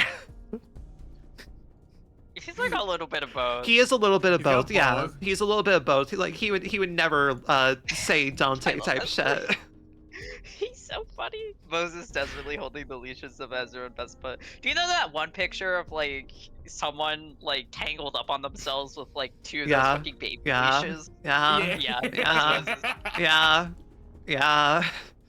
Ezra trying to run away to get. It's like, oh look, food, and then Vespa trying to kill someone. Trying to kill someone. Amazing. There's a Dante in Library Arena. This is true. This is true. This is true. Who's also like notably wearing like Moses's fit, like down to a T, kind of. They're both wearing the same fit. Dante and Library Arena wears the Seven Association uniform. Yeah, press 7. Do you not recall who what the fucking office is under? It's 7. It's 7 Association. There are so many bodies that have piled up. I forget who's who. You do not I recognize do I'm the not- talking about water. Moses' office. It's under 7. I know. Chapter 30, Chatter. You said you weren't a fan of killing, yet now you've got blood in your blade. I didn't kill them because I wanted to. It was simple retribution for what they've done. And that gives you the right to decide who gets to live or die. And there was a mound of severed heads behind them. I suspect those belonged to the people who couldn't afford the toll. What a hero you've become. You'll have to follow every order I make if you want to receive DS's aid to get your job back. If our mission ends in failure because of your imprudent behavior, Vespa, you'd better forget about returning to N-Corp, because DS will sink you to rock bottom and ensure that you spend the rest of your life in misery. I'll keep that in mind. Vespa replied as he slowly closed his eyes. Ezra sits next to him, seemingly lost in thought and fiddling with the plate Vice Captain Yuri gave her. Beneath her feet are bundles of cash that amount to 10 million on, hurriedly collected back from the dead syndicate member. The bills have smidges of blood on them, but there should be no problem using it. Detective, maybe we can still use this place? Ezra turned to me and asked. There won't be any problem using it to pass through turf under the Kurokuma clan, of course. I don't think there's anyone that could figure out who killed Vice Captain Yuri. No, that's not what I meant. Could I get free drinks at this? So that's what she was looking for, too. Where there is alcohol, there is usually snack. It is a literal wonder that she's showing interest. Literally the fucking bit from before. This is the kid leash. Ezra, you can eat anything you want, alcohol or whatever. With the money DS gave us, we may very well order food that has never existed before. Vespa's ears twitched slightly. This young man is quite a hearty eater, isn't he? Give me that plate. Okay. The word Kurokuma is written in kanji on the front side of the plate. On the back side is handwriting that appears to be the signature of Vice Captain Yuri. This might be handy later on. This is Yuria? So, Detective Moses, if I'm not mistaken, the Laundry of Dreams is a location type similar to my atelier? Yuria asked from my shoulder as if the commotion didn't happen. It seems Yuria has gotten a lot less talkative since we started heading for L-Corp's nest. Perhaps she has difficulty maintaining the psychoment. I should talk with her about that soon. And could you explain what a location type is to Dr. Moses? Vespa showed interest as well. Ezra scowled at Vespa, trying to correct him, and Vespa retaliated with a gaze just as fierce. You can almost see sparks flying from the staring contest. Ezra, I don't care how Vespa refers to me, so don't waste your energy pointing it out every single time. But he's the newest and the youngest member of our office. Vespa's veins pop out of his forehead once again. He is younger than Yuria? This motherfucker is like 20 or something? I need to check Vespa's I age. think he's like 20, like in his later 20s. It says the youngest member. Yuria was confirmed to be younger, it's like early 20s. He's 24. Oh my god. 24. He's 24. No, Yuri is still younger. Okay. Yuri is 21. Vespa's veins pop out on his forehead once again. Don't. Okay. Ezra conceded and I resumed the conversation. That's just a hater. A location type I mean, Ezra literally had the same thing with Yuria before She Yuria. did haze Yuria and then decided she liked Yuria, so now she's hazing Vespa. She until is decides literally likes she Vespa. is literally puppy logic until she gets over it. Yeah, newest to the group, He'd yeah. target you. A location type distortion is a certain spot being subject to distortion, as the name suggests.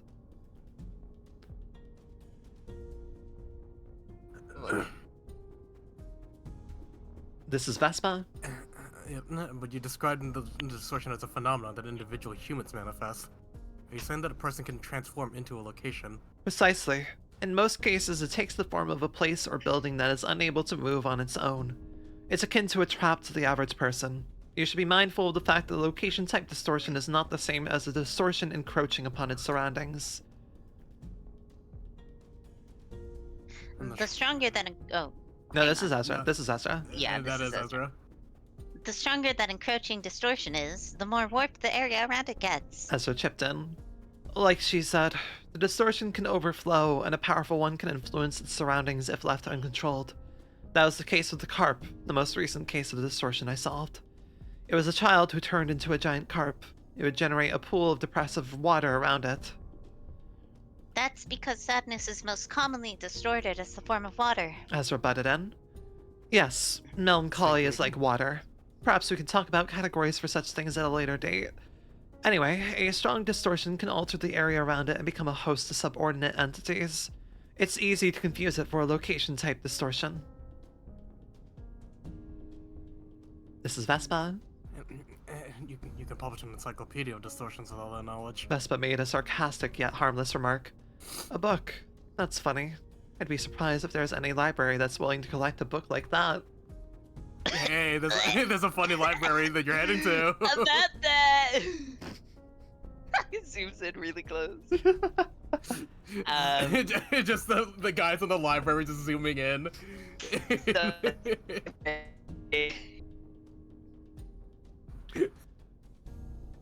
Yeah, detective, that sounds so educational and fun. Just as Ezra spoke, the car was slowly brought to a stop. Dr. Moses, I'll need you to tell me directions from here on out. It looks like we've fully entered L-Corp's nest. Glimpses of buildings can be seen in the mist. This nest may have shone brightly once, but now is sunken in fog. This fog feels quite different from the fume that covered the city during the smoke war. Unlike the smoke that rose to the sky, this mist sinks to the floor like a pool of stagnant water. It's similar to the properties of sorrow we just talked about. Could this be a manifestation of someone's serious melancholy? Regardless, I'm the only one who can find a way anywhere in this thick veil of mist. Or rather, the prosthetic arm DS gave me will figure out a way for us. I scanned the barcode printed on the report of the Laundry of Dreams as instructed. Urban legend case, the Laundry of Dreams, guiding to the most recent observed site. Turn right 300 meters ahead. Oh. Urban legend case, the Laundry of Dreams, guiding to the most recent observed site. Turn right 300 meters ahead. A voice came out of the arm. A vocal guide in this day and age. Come to think of it, this may be a more effective method than hologram-based navigations in a fog as thick as this. Vespa followed the instructions of this voice. The car slowly began moving again. Then Vespa opened his mouth. The man named Han Yi-jun and said our work is to capture the distortion. How are we going to seize the location, if I may ask? We'll shrink it. As I said moments ago, the distortion will expand and warp its surroundings as it becomes more powerful. In other words, its influence will shrink as we neutralize its power. We will have to weaken it enough to fit it in our hands, or at least the trunk of our van. This van is no ordinary vehicle. The entire cargo compartment is a massive dimensional bag. Since it was provided by Diaz, it should have no problem carrying absurdly large objects. However, distortions are ultimately people. It's not a good idea to store people in a dimensional bag. I have no choice but to hope that Diaz kept that in mind, and that we can load the trunk with distortions anyway.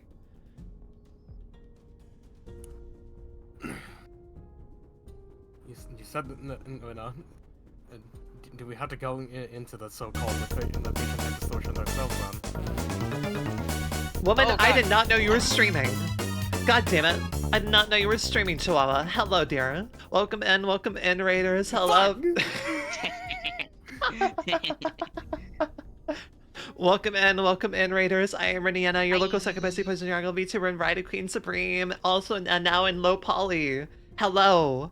I am currently streaming Distortion Detective, which is a wonderful... It's reading. I'm reading a light novel because it's part of the Project Moon universe. Hi, Reading. Verity. I didn't know you were streaming, BB. You're playing Pokemon Brilliant Diamond Shining Pearl. Were you actually playing Pokemon Brilliant Diamond Shining Pearl, or were you playing a different Pokemon, or were you just using that as a category? I don't know. Is your raid the Monster House music? Yes. That is my raid music for 10 plus people. 50 plus people is a jump scare. I don't hear the 50 plus, and I often forget what I have it set as until I'm like talking about it, but What is the jump scare? you know the jump scare game. Do I? It's the Final Fantasy X music. Right. Never mind, I know. Yeah, that's why I have that. That's set as the 50 plus raid theme. If that plays, I'm like, oh. Scary.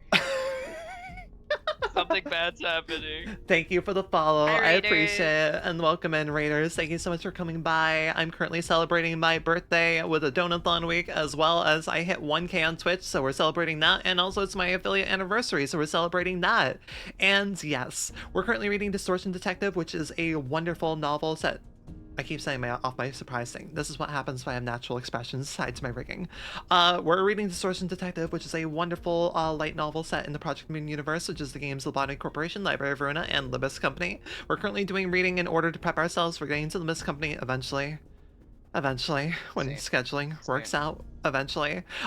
This is a series that is dark and has a lot of stuff going on. Content warnings ahead. There is a lot of content warnings in this series. Many content warnings. Lots of descriptions of violence and distortions and mutilation and such. Not too graphic. Sorry, my dog. But welcome in, Like, Verity. okay. How is Pokemon times? No worries if you have to raid and dash, as I understand you do have work in the morning and stuff through the week, so please rest well, my little chihuahua. But please take care of yourself. Otherwise, feel free to lurk in and listen to us bullying poor Vespa. Unemployed. Unemployed man. Unemployed The man. bomb. He is employed now. Don't He get is it wrong. employed now. He We is are employed hazing now. him. He is employed now. We are hazing him. Chihuahua will be lurky while working. Well, it's perfect because we're just doing voice acting. We're reading and voice acting. It's toys. It's all toys. Okay, we are right here. Yeah, we are right here. Flynn? Do we have to go into the so-called location type distortions ourselves then? Yes. You said that they're akin to into traps. There is a risk that we will be killed as soon as we set foot in there. Is there not? Distortions are not weapons of murder. They normally aren't artificial creations with a specific purpose. What they are is a cry for recognition of their mental afflictions. As you suggested, distortions that harbor a murderous intent may try to kill us, but I can tell if a distortion has such designs. That means our lives lie in the hands of your judgment, Dr. Moses. Oh my god. Of course you should. All we gotta do is trust the detective, bitty baby bee.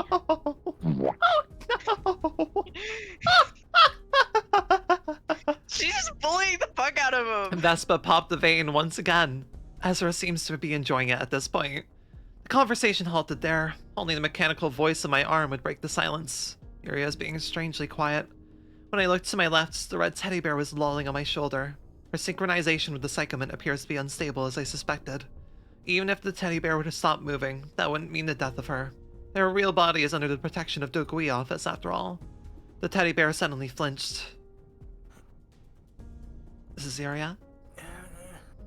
Doctor, fuck.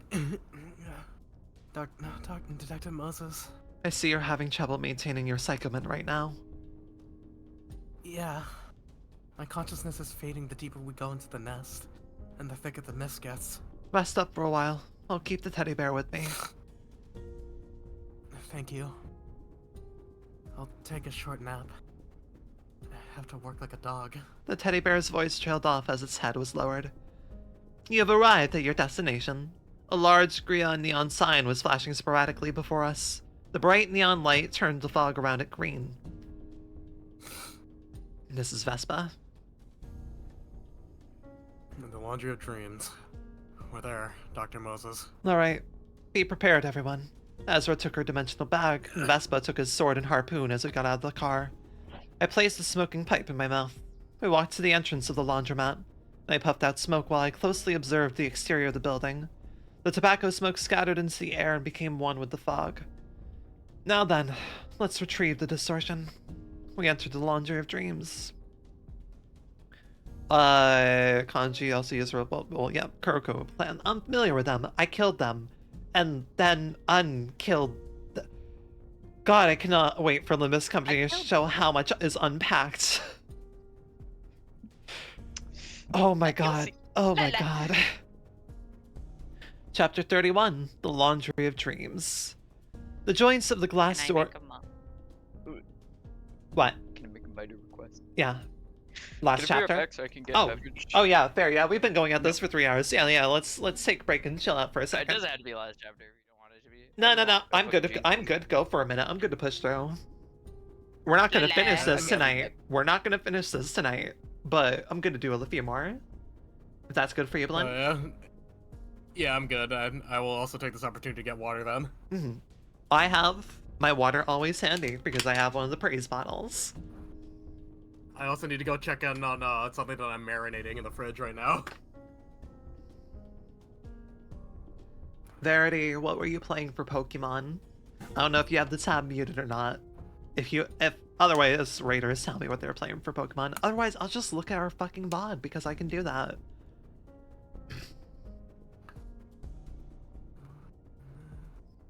I love Vespa and Ezra so much. It's honestly a lot of fun reading. I love these characters. Like, again, the best thing I love of the Project Moon writes characters so fantastically well, right? I very much appreciate their writing. Oh, well, we have a break, actually. I had somebody... Where is this at? Welcome back. I had someone, I replied to someone's like cute pixel art today. I'm like, this looks so nice. I like it. They're like, yeah, neat. I really like your character. You saw the art I did of her, right? I'm like, The what? the what? They apparently did a little celebration thing of drawing like some of their favorite characters from certain followers. Like June 30th, they did this. They did this on June 30th. I'm like, why would you not tell me? I haven't seen Leviathan yet, so I can't wait to see that. We'll be doing Leviathan as soon as we're done with this, so ideally within the next week or two, we'll be getting into that. We have not read that because we decided to start with Distortion Detective first, and then Leviathan next, as Leviathan will lead pretty nicely into the Mist Company. Oh, there you are. Yeah, I'm just like, oh, you. Thank you. Anyways, I say this because they just sent me the email with the sprite, and That's cute. here we go. I have a new little mini-me. Itty bitty. Micro. I'll decide where I want to put her.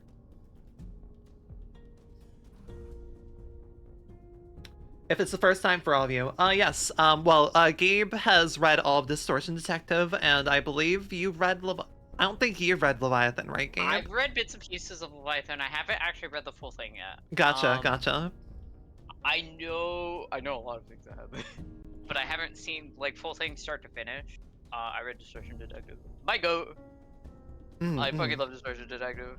Hello, Donut. I've been enjoying listening to all reading. I really appreciate hearing that. I am genuinely loving doing reading streams. It's very fun. Yeah, no. This is fun. I'm having fun. I'm hazing Blind's characters. I've done it twice now. I think Blinn is enjoying it. I think Blinn is enjoying it fine. That's insane. Know what happens in broad strokes, yeah. I have not.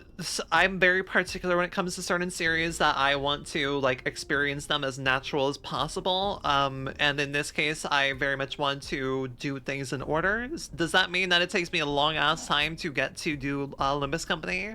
It's worth it. Yes. It's 100% worth it. But that's also why I went through Limbus Company, sped through Limbus Company's tutorials, and have had it in the background constantly for the last year to be able to do roles and everything. But yeah, no, Did you log in today? Yes, I did. I got Fell Bullet from my my free ID pull. Oh my god, you did! Yeah. Yeah. Awesome! I told Blinn, I'm I like, love hey Fell Blinn, Bullet. you remember when we were Crazy. talking about like characters earlier and like kind of like what I needed and such, and how Fell Bullet was like one of them that like you and Nomad were like, yeah, this would round out your cast pretty nicely. Yeah, that was the character I immediately pulled. Fell Bullet! Fell Bullet's funny. Fell Bullet's so funny. But yeah, no, this Really, is our coworkers. I'm actually really enjoying Distortion Detective, especially I feel I'm going to see if I can recommend this to my friend. She really likes the Yaz's design. I think this can be recommended as a kind of light entryway into the series. Obviously, there's a lot of jargon, but I think it's a really good taste tester for like, this kind of has the perfect balance of everything that I think Project Moon is known for in terms of their writing. One, fantastic writing in general. Two, women. Three, just really nuanced sciencey stuff that I really enjoy, and four, a really a respective balance of any violence or like nitty gritty and such, right? I'm not a fan of miserable works. I'm not a fan of things that are just misery for misery's sake or just ugly and like that's the point of it. I enjoy nuance. I enjoy dark works that are nuanced, and Project Moon very much is nuanced extremely. Sorry, it was an animal moment. Limbus might be the better taste, but yeah, the problem is that like Limbus, I imagine like so much happening in Limbus is predicated on what happened between these two games here, right? Like, So Limbus is good for an entry point because of the way that Limbus presents itself. right, it is a Going completely into new story. I think personally going into Limbus Company without knowing anything about any previous piece of media, you are genuinely missing out on so fucking much. You're actively missing out on so much, and I can't elaborate until we get there. But it is. Well, I sincerely mean, think knowing that so many characters, knowing the fallout of Library of Ruina is like the big thing here, right? That's the big thing. Well, There's a lot. there's a lot. There's a lot of moving parts, and you'll Yeah. know exactly what those moving parts are because you would have seen everything. And that's I am very much appreciating diving into every ounce of this. It's great. At least, yeah, I personally think minimum. you should try and play a bit of Lobotomy Corporation. I genuinely think you need to play as much Lobotomy Corporation as you can to understand the suffering that it is, right? I feel that you need to understand the suffering that is Lobotomy Corporation, because I do not feel that you properly understand. I feel it's important to understand the suffering it. You don't need to complete it. You can watch stuff online, but I think you have to at least play enough of it to get the hellscape that is playing through it, right? If that makes sense. Limbus is the easiest to get into, right? And that's like a pro Yes. and a con, because yeah, you know, a lot of people got into Library of Ruina as into this series when it came out, and now they've done it with Limbus Company. But yeah. So part of my issue with never consuming any other piece of media except for Limbus and then so there's like there's two standpoints of new introductions to Limbus Company. Like as in people who get into Limbus Company, there's two kinds of people. There's the ones who go, oh shit, this game's awesome. There's other games in the past. People tell me I should go play those, and yeah, I'll go check those out. And then there's another subsection of person who goes, fuck, this game's good. There's other games in this series. I don't give a fuck about them though. And then they just like don't engage with anything else. Yeah. They don't know. They don't know about Roland. I don't know about Angela. Like, man, I think that Angela is a fascinating character with which to be introduced to this world through, because of how core her suffering is. And like, I think part of why I think there's such good games is because you're introduced at such a small core scale. Okay, the ramifications of those games on everything else is massive, yes, but I feel like you have such a core emotional introduction to these games that is really strikes to the core of like everything wrong with Korea and all, right? That is at the heart of these games. And I'm sure that you can get it in Limbus Company, but I think you really you understand it fully once going through Lobotomy and Library of Ruina. Or when they play just the Roblox version. What do you mean? What do you mean there's a Roblox version? Fucking hell. Fuck Roblox, by the way. I'm so happy that everything's crumbling. Oh my god, I cannot believe. I cannot fucking believe. I cannot believe, but I also can absolutely believe that they would cover up a child going fucking missing. I fucking what? Oh yeah. A child was kidnapped, disappeared recently after being groomed by a person in Roblox. So they're being sued. Right. They are being sued across the fucking globe because now this has blown open a whole can of worms for stuff, because this shit has been going on for so long, right? Roblox has had problems with its treatment of children for so goddamn long. So yeah, they're getting picked apart currently. Yeah. It was a massive domino effect. Yeah, like so many dominoes were ready to topple, and this coming out just now, like literally this is just within the last few weeks. So many people have now been like, okay, cool. We have the kindling, we have the spark. You think we could have killed Roblox when it was like, you know, the when child exploitation it became obvious machine? it was doing Like, child the exploitation. Child exploitation machine. Yeah, it's so fucking dumb it took this long, but hey, at least we're here now. I'll take it. All right. I should have honestly let my ads run like while we were chatting and everything. Well, oh Are well. we gonna keep reading while the fucking ad read's about to go out? If I get up from my chair, I'm going to be getting food, and that's bad to do at 9 o'clock because that means I will be up later. Oh, we'll just chill here while ads are going. I played a little bit of, admittedly, I played a little bit of Roblox when I was a kid. It was a completely different thing back then. It was not at all. Old Roblox was the shit. Old Roblox was the shit. Yes. Find me on Warrior Cats RP, baby. And like when I say as a kid, we're talking late 2000s. We're not talking 2010s at all, because 2010s I think is when it like the problems. Do you know how surprised I was when I was like it was about like 2017 onwards, getting to the late 2010s. I'm like, what do you mean that Roblox is not only still a thing, it's now massively popular? What do you mean? What do you mean? This seems wrong. Sure enough, it was. Sorry, when were you playing Roblox? Wow, Miracle Donut, actually, wow, holy shit, traveling from time from the year, Damn it, lasts that long? 200. I can't believe that Roblox outlasted the planet itself. Fuck. I can't believe that Roblox outlasted Final Fantasy 14. Let's not get into Final Fantasy 14 right now. Oh boy, Final Fantasy 14, isn't it rough? Gabe? Oh boy, it's rough. They just announced the FanFest and everything right now. 8.0 is not projected to come out till 2027. That happens. It's not great with the state the game is in currently.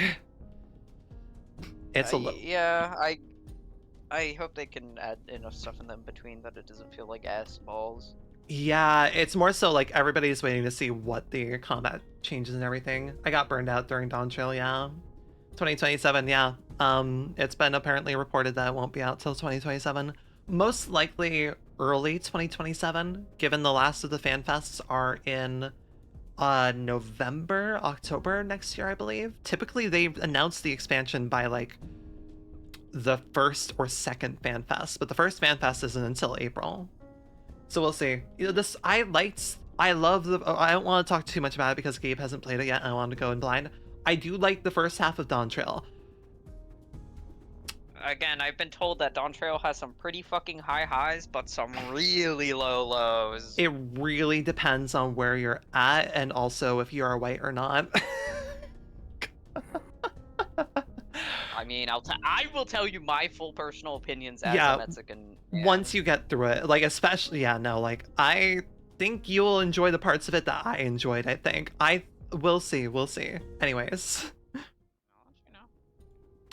Chapter 31, The Laundry of Dreams. The joints of the glass door creaked as we entered the laundromat, a spacey and aged wassateria, housing 26 front-load washing machines. Faded fluorescent lamps shine over embrowned floor tiles. A few bugs buzz away near the light, and an old pop song is playing from the speaker on the ceiling.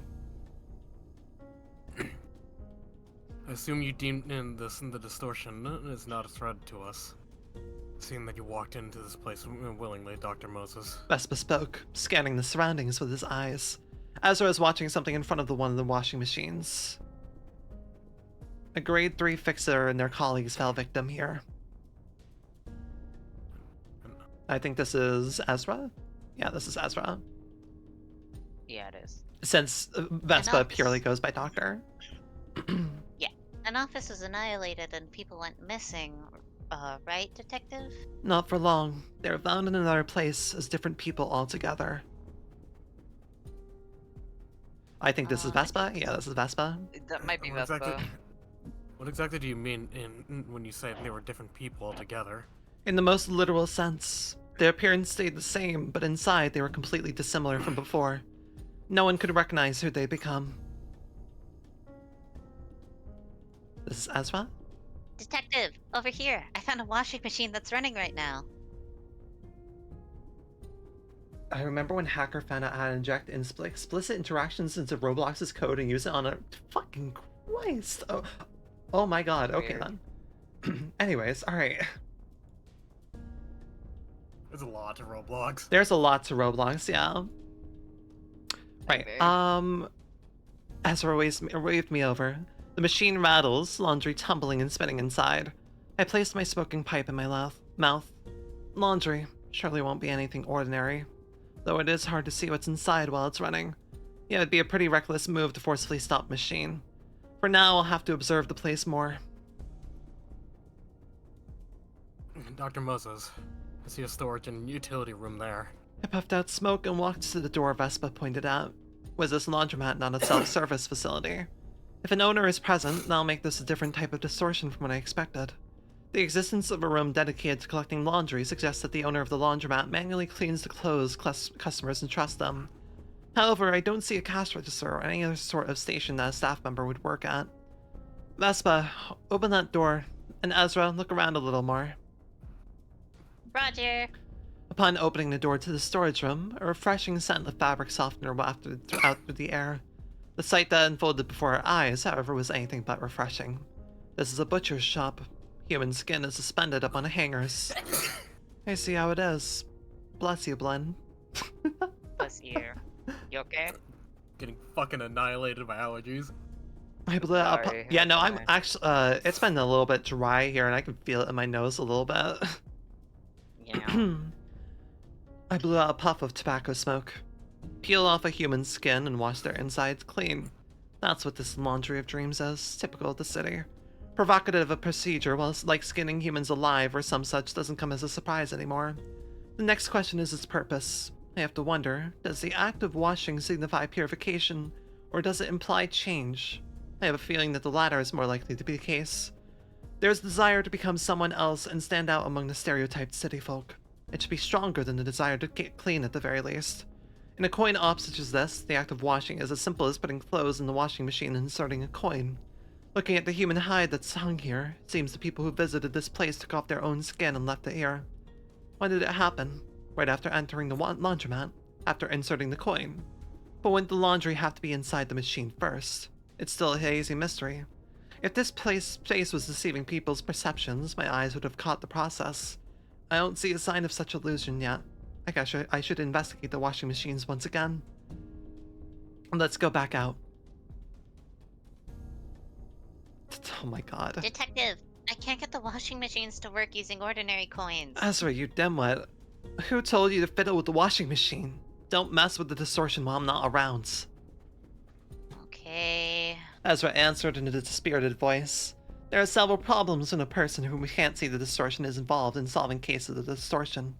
For instance, they might walk into a gaping mouth full of teeth that I can vividly see, or be enticed into doing something not knowing that they're being pulled away by shadowy hands. Thus, it takes a person who can see the various sides of the distortion to aptly handle it. This is... Yep. Yeah. Detective, would it matter if I got a coin from this exchange machine over here? I put my hand to my forehead. Ezra is the type to leap into action before putting any thought into it. I gather my thoughts while Ezra acts. To solve a distortion, someone has to be a guinea pig. Still, the curiosity and boldness of this child is quite a challenge to handle now, even for me. Give that to me. Okay. With a loud noise, the room trembled up and down. The coin slipped from Ezra's hand while she was trying to pass it over to me. Ezra, grab that coin. Before I could finish that sentence, Ezra swiftly moved her palm below the coin. The thing seemed to land on Ezra's hand, but it won't stop falling. It makes a hole in her hand and reaches the floor, as if it has to. The coin rolls around the floor before it falls down the drain. Clank. Ow. Ezra groans, holding her punctured right hands. Dr. Moses, look behind you. Following Vespa's words, I turned around. The door to the storage room vanished. A loud mechanical noise came at a distance. Something's already happening. The coin Ezra acquired couldn't have been dispensed from a vending machine for no reason. A coin exchange machine. Something was traded away from the coin. I held the smoking pipe in my mouth. The space is distorting. This is Vespa. Did the ceiling just switch places with the floor? I blew out tobacco smoke. As Vespa noticed, the room is slowly twisting and twirling. Detective, is it just me, or does your body feel icky and stuffy? Esther's body is slowly being filled with filth that resembles viscous blood. For I can see the distortion, I need quick wits and good sense. I need to be able to tell if what I'm seeing is a sign visible only to me or a manifestation that everyone can perceive. The answer is an experience. An experience tells me I'm likely the only one who can see that filth. Okay. Reading ahead. Detective, do you remember? I was a coward during the war.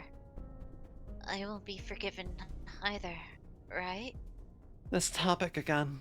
The memories of that day are one of the subjects commonly brought up whenever a distortion evokes Ezra's traumas. The memories of Smoke War. They haunt Ezra and I constantly. I've become an expert at dealing with such trauma thanks to that. The memories will be unbearable to her, and she will cause some kind of trouble as a result.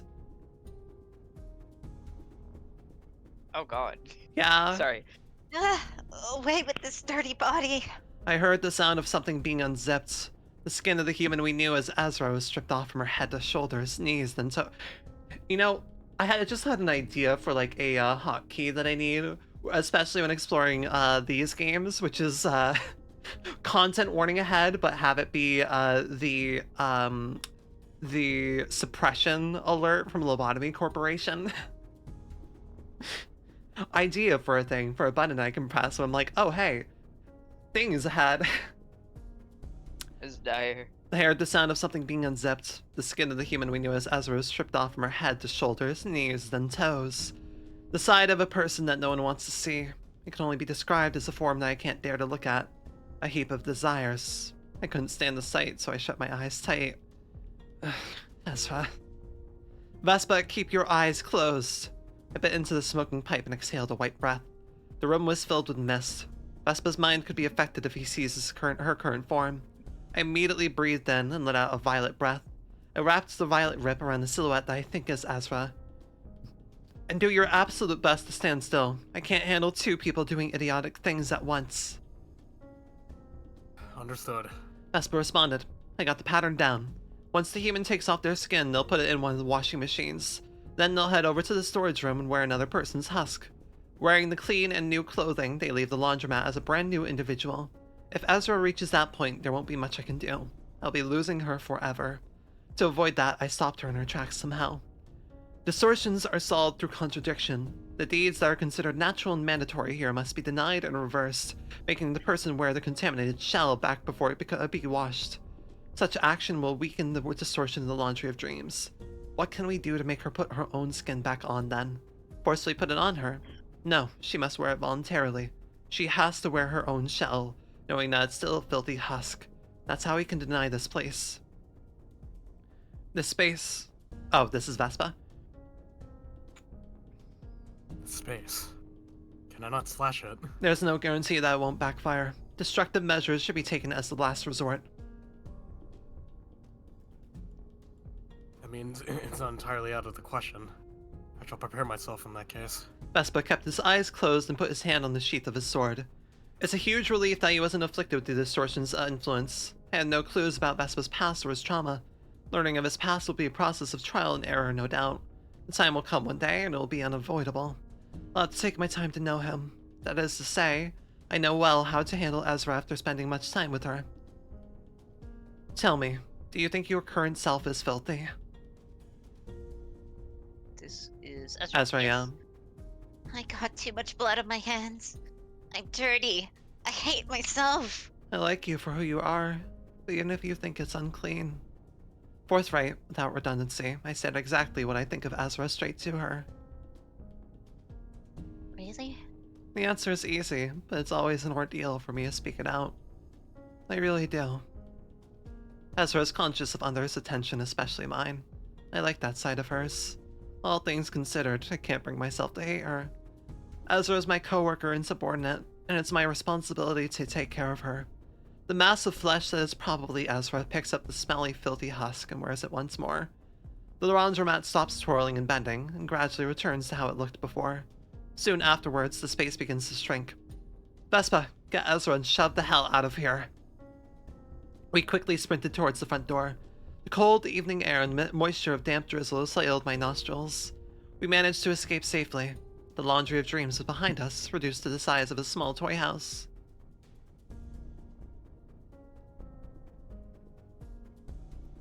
This is Vespa? Yep. Lynn is muted. Lynn is muted. Lynn is gone. And I was, Sorry. yeah, I'd been dealing with my shit. No worries, no that's the worries. case been solved. Vespa asked, carrying Ezra on his shoulders. Quite. Is it always like this? It wasn't nearly as dramatic as I expected. Even had to help. Only because I knew who I was dealing with. That's why Ezra and I are working together. I placed my pipe in my mouth. This case was tame and simple compared to other recent events. And staying still was a big enough help. If you were in Ezra's shoes, I might not have been able to do anything. Besides, the distortion is ultimately a human affair. Oftentimes, things are covered up, and details are glossed over. It sounds like how human relationships go. I puffed out smoke. He's dead on the nail. This is just like solving relationship issues between people.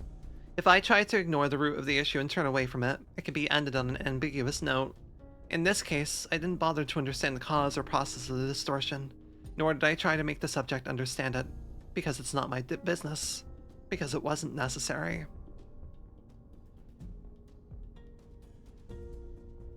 This is Vespa Dr. again. Moses. Yeah, I just lost my placement. All good, all good. That's why I'm like Dr. doing the thing of like Moses. highlighting to try and help. Yeah. Thank you. Dr. Moses, if our objective was to solve the distortion rather than capture them, would it be possible to revert the laundromat to a human? It should be. The steps will be more complicated than what we did just now. Are you curious? Distortion is also similar to human relationships in that the problem gets harder to solve if I try to face it directly and bring it to a definite conclusion. Never mind. It's something I must know. You will educate it at some point. I picked up the laundry of dreams and stored it in the trunk. At this size, there's no need to call Uja to help retrieve it. Vespa laid Ezra in the back seat of the vehicle. You two participate in the smoke war. I don't feel like talking about that at the moment. Understood. Vespa took the driver's seat. I shook ash off my smoking pipe and sat in the passenger seat. Then I manipulated my prosthetic arm. Honey June? Yes, Doctor?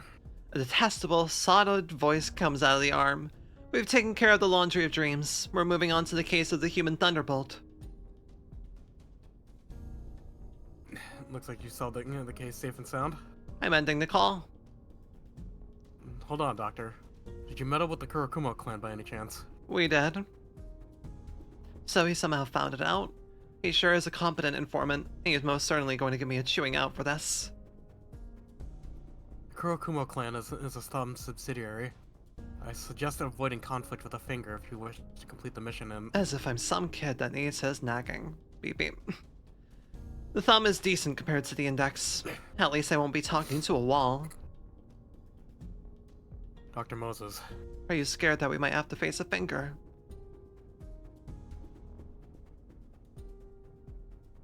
If we ever happen to confront the Thumb, please lend me my strength.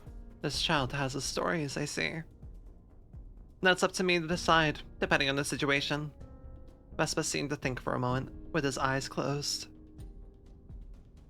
Alright. The car slowly trudged through the mist. Man, I love this fucking goddamn video game. Video game series with. I love Project Moon's writing. I can't words. I love Project Moon's writing. Like the facts that. I love the way Ezra just like quickly cuts to the chase, and like I love the human just the human focus that they have to take. What were you gonna say, Blend? I don't remember. Purple humanoid. I am summons. I debating if we want to call it there for night. We have 10 left. We just got through 10 right now. Yeah, I Yeah. think that might be a Stopping good point. place to call it. I can feel my voice definitely needing rest and all. Yeah. Plus, that was a really sad. Don't overstress it. I love Project Moon's writing so extremely, especially just because they're always able to. They're able to, no matter like what like layers of insanity or trauma and like fear they're going through, they're able to immediately circle back to a core thing at the center of their stories, which is humanity and what it means to be human, and like the importance of remembering how a person can be and not just skimming over that. And that's something I really love. Like they just going through all these these mutilated descriptions and everything, and then they just immediately pin right back to the fact that like Ezra focuses immediately that she's like, okay, I need to be a decent human being here. That is the only way to solve this, is to remind someone that she is loved and appreciated. And like it's just the Those just rules. it's the sheer ease with which that Project Moon does that. Like just like like they do this in all their works, where they don't need, they get to the point so quickly when it comes to human emotion. Like they don't need pages and pages to like describe it. They're able to just hit the heart, like hit the nail on the head immediately and get to such resonance. And that's something I really respect of these writers. People be sleeping on Distortion Detective. The shit good. You don't. Fuck. I feel it's really neat to like tackle Distortion Detective too, because I feel it's like it's really clear to see the writers like having to tackle like a different state, because they're they're very much doing visual novel type thing of like having a character narrate and all, whereas the Lobotomy Corporation Library of Verona did not really have any narration. No. Which like I think Works Library of Verona would have been so much longer if I had to read out narration. But I love extremely love the writing and characterization. The nuance to all the individuals that they write is so great, and I really like it. Like, part of why it's so funny to meme on some of these characters is because they are so nuanced that it makes it very easy to meme on them, because they have depth. They have so much going on, like the characterization of Vespa and everything. Sad wet dog, sure, yes, but also like Moses is constantly pointing out that like you clearly have things going on, and I am going to need to dig into that at some point. It's also funny because I can immediately see the Project Moon isms, where when this is eventually a video game, I'm like, okay, cool, so they're totally gonna do some sort of relationship hangout thing with your friends that you have to do so you're able to handle them when they distort. It's so clear to see what they could do as a game mechanic and such. It's like, hey, if you do not befriend Vespa, Vespa will die. You must befriend this man. You must do this man's social links or he will die. Like, I will say about like the whole memeing things of characters in Project Moon, there is like one bit of characterization I do like kind of fucking hate with someone in particular. And that being like people's dumbing down of Roland. Roland is a complex. very, very calculating character. Like, Roland is a silly man, and I say that in like such a skin deep manner because oh my, like that is like the tip of a very fucking deep iceberg, because oh my god, that man is an iceberg that has like a small little prick of ice poking above the water. Everything else is underneath. Yeah, and then it's just usually shit I see on like either Twitter or other places, as like Roblox for example, of people just dumbing down Roland to boo-hoo, my wife is dead. No. Like, Oh there's my a God. lot to him. Yeah, and like I think there's certain things that are very much like red flags for me. I like media literacy is very important to me, and there's certain, like, I have some media literacy traps where I'm like, how do you feel about Final Fantasy X, for instance? Is one of my easy go-to media literacy traps where I'm like, hey, what do you think of Final Fantasy X if you played that game? If you have objective feelings that Tidus is a whining crybaby, or that the adventure doesn't make sense and that it's boring, then I do not trust your takes. I think there's a lot you can learn about a person based on how they take in certain media. I have one friend, beloved, I appreciate them so much. Their favorite Final Fantasy is Final Fantasy VIII. They hated Final Fantasy X extremely, and they're like, the adventure was boring. I don't understand why everyone's sad all the time. I'm like,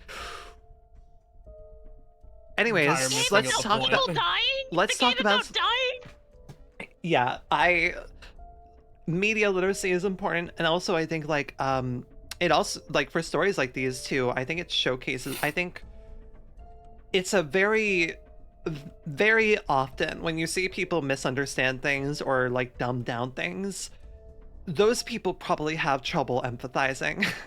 Those people probably have troubles with empathy. That's a pretty easy red flag to show you that they're maybe not that great of a person and have some things to work on. It genuinely sucks in the case of like me and Roland too, because I love Roland as a character so fucking much. And I understand a lot of why Roland is the way he is. He is deeply traumatized.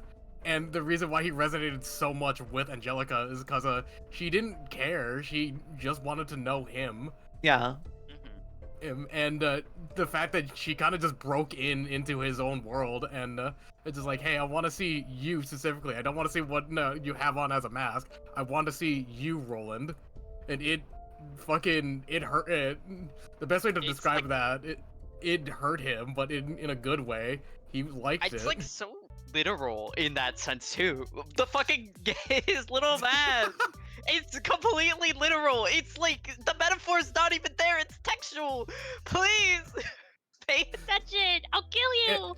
Yeah, like, and then him losing Angelica in the way that he did. Not only the fact that he lost the one person who saw him, he also lost his future in that sense too, because they were having a kid. She was with child. She was pregnant. And it's also the way that he lost her too, right? Like, it's the way that he lost her. It's the fact that he didn't get to fight at all. He didn't even have a fighting No. chance to save her because he just was not there at the time. Yeah, like, I resonate with these stories a lot, especially Angela's story, because Angela is very much the type of story that I would write, of someone going through such internal torment that is impossible to ever fully explain, and just years having dragged on. And like, I used to be part of like a big D&D community that was a lot of like RP heavy things and all, and I told a lot of like nuanced stories there. I had my writing issues and all, but a lot of those issues often stemmed from me like trying so desperately to appeal to people who honestly, for the most part, just had shitty empathy skills. A lot of them had shitty empathy skills, and are like, why is this character so sad all the time? Me holding a character who like died and was brought back to life years after all of the people that she knew and loved were dead and far gone, and I'm just like, Chomp, character sad because they went through things, and like people could just not empathize. I was like, I struggled with it for so long, and it took me a long time to get over that until I eventually realized, I'm like, oh wait, no, a lot of them are just pieces of shit that can't deal with the real side of humanity. They like their funny characters and stories. They don't like when those characters have more an uncomfortable amount of level of depth to them. It's why like so many. I love. Yeah, go ahead. No, it's it's funny because a lot of them I tried to get them into Final Fantasy 14 and they refused to get into it for the longest time until I eventually left that group, and suddenly they all got into it. I'm just like, oh, y'all just weren't getting into it because I just kept talking about how like realistic and nuanced all the stories were, and y'all weren't actually into that. I should have just shown you memes and stuff instead, because we can't care about the real side of things. We can't care about the things that are remind us of ourselves and cause us to reflect. Sorry, I stretch. It's why I'm like super fucking protective of Project Moon like that. Oh my god, dude. When we finally get to actually playing not 14, what? When we get to fucking playing Limbus Company, Yeah. you get to hear me, probably not on stream, but you get to hear me be so fucking mad about people actively misinterpreting things. I hear so many people say the most insane things about certain characters in that fucking game, especially and it makes with me so angry. Oh boy, like Lobotomy Corporation, you can kind of ignore. The Sephiroth stories are important, but they're also viewed. The Sephiroth stories are experienced purely through Aeon's very tinted lens and narrow lens, right? The Sephiroth stories are all extremely narrow. They are put through the focus of they are purely there for Aeon to atone for his sins. They are purely there as a vessel for him, and like you get more into that in Library of Verna, but you don't get that into that too much. I imagine in Limbus Company, where the game is all about the whole set of characters that you're introduced, you probably have a lot more nuance. Like, not saying that like the Sephiroth aren't nuanced, but you know, like I feel there's a lot that can be ignored from them. Rin, grabbing you really hard by the shoulders. I'm going to tell you the most insane takes that people have taken out of Kanto 7 in particular, and you're going to suffer on a level you've never understood before. I will do the same thing with Kanto 6. Like when The we get there. torture world. Like when we get there, I imagine. Yeah, when we get there, obviously. I'm not gonna fucking tell you anything now. You don't know what's happening. I was gonna say, like, I'm assuming you're mean when we're like, we have our words towards our sinners. I loved on. Ishmael has survived the war, thankfully, for the most part, except for the thing. We'll talk about that. Me, meanwhile, like already gravitating towards my autism creature and Faust. I'm like, I already know I'll like her because I imagine that she probably does not communicate much very easily. You'll love Faust. You'll love Faust so much. Look, I need my autism creature. I don't have Angela to rely on anymore. I need my autism creature. Kanto 2. Like we each have our needs. You need your autism creature. I need my angry guy. Yeah. I get to yell. We all get to yell at we'll some get to point. Limbus. God, I'm so fucking stressed with Limbus Company scheduling with you three's fuck ass schedules. Figure it out. Uh, Surprisingly, despite the fact that I work full time, you mine's have like the the most flexible. you have the most flexible schedule. Yeah, for sure. I have no idea what Toast's schedule is because Toast hasn't communicated anything, and obviously Toast and I both have to deal with school things and all. But Toast is roughly around the same as Nomads now. gotcha. Yeah. But yeah, Limbus Company, mid-September is like the hope at this point. I'm hoping that Leviathan, like, we get through in 1 or 2 streams, we crack through that, and then we're good to head into Limbus Company, because we definitely finish this next week. And then, yeah, it's on to Leviathan, and we get into Limbus Company. One. Which is Don't all be dependent on Nomad's schedule, because It's all reliant on And Nomad's schedule, Nomad and Toast, yeah, because like I can flex a little bit. It's merely a matter of like staying up too late. That's the big issue with me. Otherwise, like we'd be able to do like late night streams when you both get home from work. But man, that's too rough on me Oh, yeah. currently. In another world. Yeah, yeah. just not currently. Maybe when I'm done with this current, after December, we can like go and review. But unsure where I'm gonna be at that point in life. We'll see. I am very much enjoying Distortion Detective, though. I'm very happy we've dived into this. It's also been a very fun experiment because, you know, we are purely just reading. I'm honestly really happy that people have just been enjoying hanging around while we're just literally reading. All we're doing is reading. In our audiobook. We're literally just doing a voiceover. We are essentially doing an audiobook, yeah. Thank you for showing up to our audiobook. I hope you enjoyed everyone's reaction to seeing Vespa getting unemployed in real time. My twitch.tv/audiobook. But yeah, like, no, Donut, I very much appreciate the compliments and such, because like, you know, this is a weird thing to do. Like, most people just don't do like read-along streams or such, like, and we're purely just voice acting and everything here, right? So it's very much appreciated to hear that people are enjoying it. I know obviously the Project Moon people enjoy it. Y'all are Project Moon.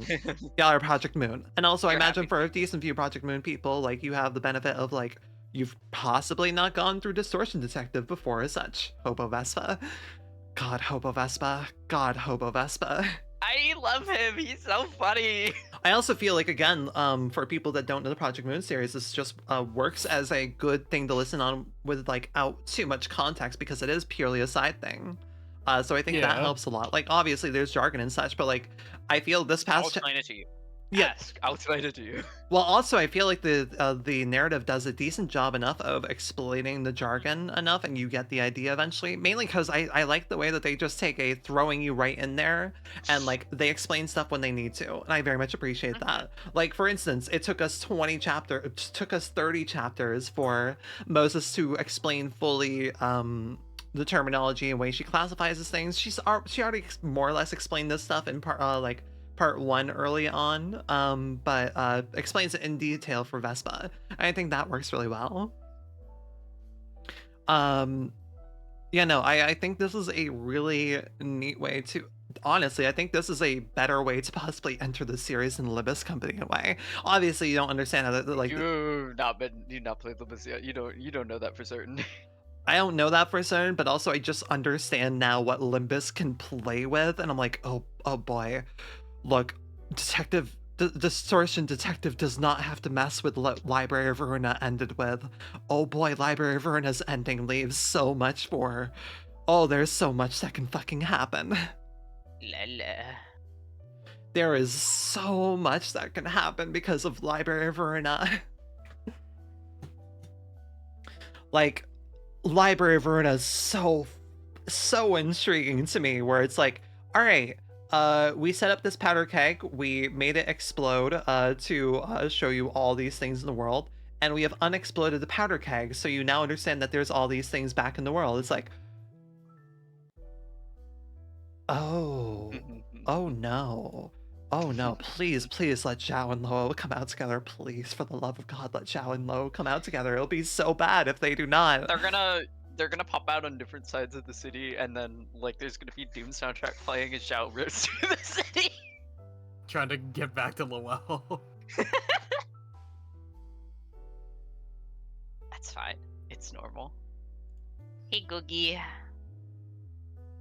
I'm not gonna lie to you. I like doing these too, just because it helps me practice my voice acting. Because I'm like I love doing it. I'm just not confident in it.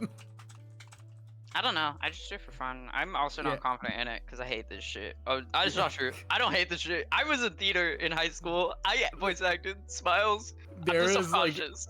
there is one dude that I am very confident in voice acting, and it is very obvious because I keep fucking leaning into British accent. G.I. Wendy.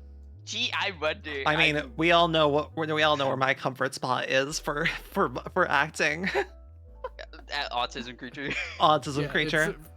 For me, it's angry guys like Heathcliff and fucking Roll. I don't know completely if I forgot have that a you were comfortable I voice, I forgot just that do you were whatever. voicing Diaz because I'm like I've finished up like the whole Nine Houses trilogy, and like, well, not trilogy, that series is still ongoing, but like there is a specific voice the voice actor does through that audiobook that I just immediately was gonna apply to Diaz. I'm like, oh right, Gabe was voicing this, I forgot about it. Okay, I'm not gonna just flirt with You myself. did. I voiced her last time, and you started going, and I was like, "Oh, okay, damn." I'm sorry, I forgot. This happened I so didn't many want to times. make you talk to yourself. It's okay. I can handle it most times. Well, But you yeah, could've taken her, but it's too late. I'm DS now. I'm honestly really happy that people have been enjoying this. It's really neat. I definitely need to get these all set up on the VOD channel properly. I also need to make a ping for like the VOD channel. Do I have it on my socials? Do I have it on my socials? That'd be a smart thing, but no, I do not on my socials. Of course not. But yeah, I need to put that on the VOD channel. I fell behind on the VOD channel a little bit. Not too far behind that we've lost things, but still. And more so just like getting thumbnails and things like I hate. I don't necessarily have to do it, but thumbnails help. Thumbnails help. That way you're just not looking at a constant thumbnail of just my face on the chatting backgrounds. You're instead looking at thumbnail on my face on a game backgrounds thing properly. But alright, let us find someone to go raid. I will be live tomorrow at 2 p.m. EST with a proper Donathon day. We're going to be hopping into the Color Grade games, and I'm going to be finally playing Veritas after like months of my friends bullying me for the fact that I enjoy many indie games and for some reason have not played Color Graves games yet. Well, we're getting to it tomorrow. I'm playing video games tomorrow. But yeah, I'm happy to take this easy day and just read and stuff. Thank you, Blinn and Gabe, for helping voice things. I don't honestly, part of it, like, it's fun to like take breaks and like and just have fun shit talking about things also as we're just going through things. Yeah, you didn't get to. If you just think of it, if you didn't have me here, you you wouldn't get to hear me be fucking annoying about Vespa because I like him so much. Yeah, it is definitely fun. It is definitely fun to just be looking at Vespa and be like, wow, you've got. I love the little main group. They're so fun. I'm gonna be so fucking real. I'm very much looking forward to when we get to Leviathan, because there is a moment in there. Gabe knows what I'm talking about. That I'm looking forward to in Leviathan. Oh yeah, I know. It's going to be so fascinating to voice act a to do a voiceover for a manga. That is going to be a really interesting experiment to do. Hey, you don't have to be the protagonist. Yeah, you're right. I'm banned from being the protagonist. I didn't think about that. Huh. Yeah. Wow, I'm banned from being the protagonist. That's interesting. We'll be the next one, don't worry. Okay. Right, I'm seeing who do I want to raid. Yeah, right, because Nomad is just like, nope, you're not. This is me. This is Virgilius. I do this. Interesting. Me and him just had a kind of like an agreement of we all get a color. Yo. Everyone gets a color. I technically have Yeah. Callie. Yeah, I'm black with Roland, and Toast has Argalia. Rip. and he gets red with Rip Virgilius. Bozo. Look, I finished up my Archipelago the other day, and it was really funny to just see Roland just stomp Argalia again. I'm like, man, Oh, I love Argalia's Hell yeah. Argalia's the final lines between those two are so goddamn good. Dude, The fact that he finally fucking acknowledges Roland as his brother-in-law. I know. Mm-hmm. And Roland just fucking tells him just shut up and die already. Don't make this Yep. weird. That way he's weird. Fuck you. I'll say hi to your wife for you. Can you shut the fuck up and die already? Buddy, Shut up and die. buddy, you don't have a closing line here. You should have no, oh right, his line was like, "Hey, you fucking lost the battle the moment you started yapping your goddamn stuff out of character. Die." All right, Yeah, like Roland's parting words to him were just like, you shouldn't, hey, like you lost the literal second you stopped being in character and started thrashing around. yep, started acting out and all that. Okay, we're gonna raid Vargas Black actually, because I want to see her art, and also, I've not seen her Voxed model in movement yet, and goddamn, I love her. I'm pretty sure this is Voxed model. I'm pretty sure. Either way, she's doing art, and she's really cool. Also, Gabe gets to see a doggy. So yeah, Yippee! we're gonna raid that. Please have your raid message of choice copied, and know if you are subscribed or not. Copy the first one so you're not naked without emotes, please. And otherwise, I shall see Call you. me out. Well, I mean, a bunch of gift subs did get handed out, so I don't know. But I will see y'all later. Thank you, Blinn and Gabe, again for lending your voices. And night and night. Thanks for having Good me. night. Bye, chat.